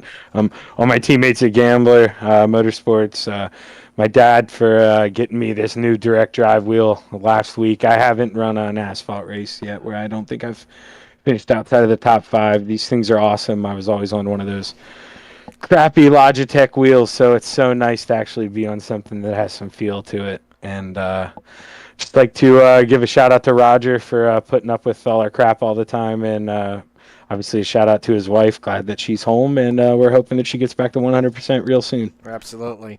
We'll let you go, man. Great job tonight. Thanks, Marty. Take it easy, man. Absolutely. Zach Chapman finishing in second. And now we go to victory lane to bring in your winner tonight in Isaac Sala. In Dan McLaren. I think I just spoiled something there, but Dan McLaren with Isaac the win. up too if you want. Yeah, we'll move Isaac up here in just a bit. But Dan, man, oh man, you said earlier that Gordon and Cullen were on another league. What happened? I mean, you passed Gordon, and all of a sudden you're out in front of Cullen. What was the turning point? Where were you better? Well, I just knew where to push a little further and higher arc, and again, just let them, use their tires up, and then once it was the last 20 to go in that last round of pit stops, it was just do or die, go or go home. So Absolutely, went all out, man. I know what you were hoping for as well. No caution too at the same time, because if there's a yellow, Steve's got a big chance on you guys. Oh, big time. I definitely did not want to see a caution come out, with those winding laps down. But no, I told everybody in the group that everybody drove a great race tonight. That's how, asphalt races should be ran. Green flag stops and different strategies, and that's what asphalt racing's all about. So kudos to everybody that raced tonight. And congrats to the top three. Tonight was a good win, especially after what happened last night in the trucks. How do you look at Phoenix next week? Can't wait. Phoenix is another great track. Another one where you got to manage tires. You got to, run your own race, run the track, don't run the cars around you, and just, let the race come to you, right? But no, looking forward to it. Phoenix is it's a fun racetrack. It should be a good race. Who do you want to give shout-outs to? Well, good night for Venom Racing. Isaac clinching the championship, so kudos to him. Everybody that runs in Venom League, Venom Racing, all great guys. WildStar Custom Fabrications, everyone behind the scenes for Coast to Coast, and you guys for these terrific broadcasts to go back and watch later on in the night. I'm going to have a nice cold beer and go back and watch it. All right, well, we'll let you go. Congratulations, a great win. Third different winner on the trail this year. Thanks, Marty. So Dan McLaren, your winner, but your champion, I just mentioned it a couple moments ago, the quadruple crown champion. Even rarer, Isaac. Oh, my goodness, dude. How does it feel? I don't know. I don't know either. I mean, I saw what happened with Colin. I'm pretty sure he had a pit road penalty for an illegal pit road exit. But, I mean, you had a great car from 16th to 5th tonight. Yeah, that's a big charge for me, man. I actually pulled something that I've learned from Mr. Zach and Mr. Dan, where I just take it very, very, very easy. And it's helped me become a lot better at asphalt racing, and especially with a lot of different tracks. So yeah, kudos to those guys for teaching me, man. Can't believe we pulled it off. So what worked out for you tonight on the long run? The pit strategies for sure. I came in a lap before everybody else did on that first initial green flag pit stop, and I actually gained a lot of track position off of it. I don't know if it was maybe just the fresh tires, or if it was maybe a mistake on pit road, or people, too many people close together. And that gave me a lot of track position, and it set me up pretty nicely to kind of be in the running. Even if a caution came out, I was in a good position. So I think that was a big thing. What can you say about this winter season as a whole, man? I mean, I believe if I'm recalling correctly, 4 championships at least, so you double your win total. There's going to be a lot of trophies you're going to have to find to put up. Dude, I know. The windowsill's going to get fully stacked now. I got my other one sitting right next to me, but I'm going to have to start. I'm going to need to build a trophy case here soon. You may have to give one to Kelsey. I don't know. Oh, there we go. See, well, she can pick out her favorite one. Probably the biggest one. She's probably. I don't know. I might have to fight her for that one. Yeah, that's gonna be a fun one. So, who do you want to give shout-outs to? I'm gonna sound like a broken record here, but I mean. I know. You mentioned them all tonight, but. I know, but yeah, I know Dan probably said it, but it was a big shout out to Venom Racing. It was a pretty awesome season for us all. I mean, we all did really well this season. It's good to see. It's good to see everybody start kind of shining. So that's awesome. Dean, the Super Dirt Car Series, he actually ran this, so that was pretty cool. He's supporting me all the way through the night. Magnum Race Designs for that yet again awesome looking race car. Guy 6 Racing Network, RSN Trackside with you, sir. It's pretty awesome to be with you and get to see you soon, hopefully. Mission 22, top notch truck with my grandpa. Thanks to my friend Cody for supporting me. He's in the room, literally been cheering me on all freaking night, which I think is hilarious. Thanks to Kelsey, and then thanks to my Gramps. I know he's watching too. He's watched all night, and then yeah, thanks the other friends and family that support me. All righty, man. Congratulations. Heck of a winter season. Been an honor to call. And looking forward to running some micro sprints and SRX next week. Yep, dude, I'm excited. I'm actually so stoked for those. Me You have as no well. idea. Yeah, it's going to be fun. So enjoy it. Go party. Awesome. Thanks, brother. Isaac Salas, a quadruple crown champion tonight. Unbelievable. I can't believe we're saying that. So, well, it's Dan McLaren, Zach Chapman, Bob Light, Gordon Spain, Isaac Salas, Mark Gilbert, Jeff Kemper, Joe Canellis, Donovan Ross, Jack Clevenger. Your top 10 at the end. One broadcast for you next week of the Coast to Coast Racing Network. Of course, the season finale for Monday Night Madness at Charlotte. Not going to want to miss out on that. That is for sure. On the Slide Job Racing Network, same thing going to be taking place as well. Believe we may be doing a little bit of NIS at Las Vegas. Not too sure yet. Stand by for details on that. With that being said, it is time to log off for tonight. Thanks for joining us all evening long. On behalf of everyone with the Coast to Coast Racing League and Network, all the fine drivers and sponsors, Roger Craig and his group of admins. On behalf of Zach Chapman, Marty Scala sign off for tonight. Congrats to all the winners here this evening. Anthony Morano in the 358, Isaac Salas in the big block, Patrick Spangler in the late model, Dan McLaren in the Xfinity Series, and your champion in all 4 divisions, Isaac Salas. So long, everyone.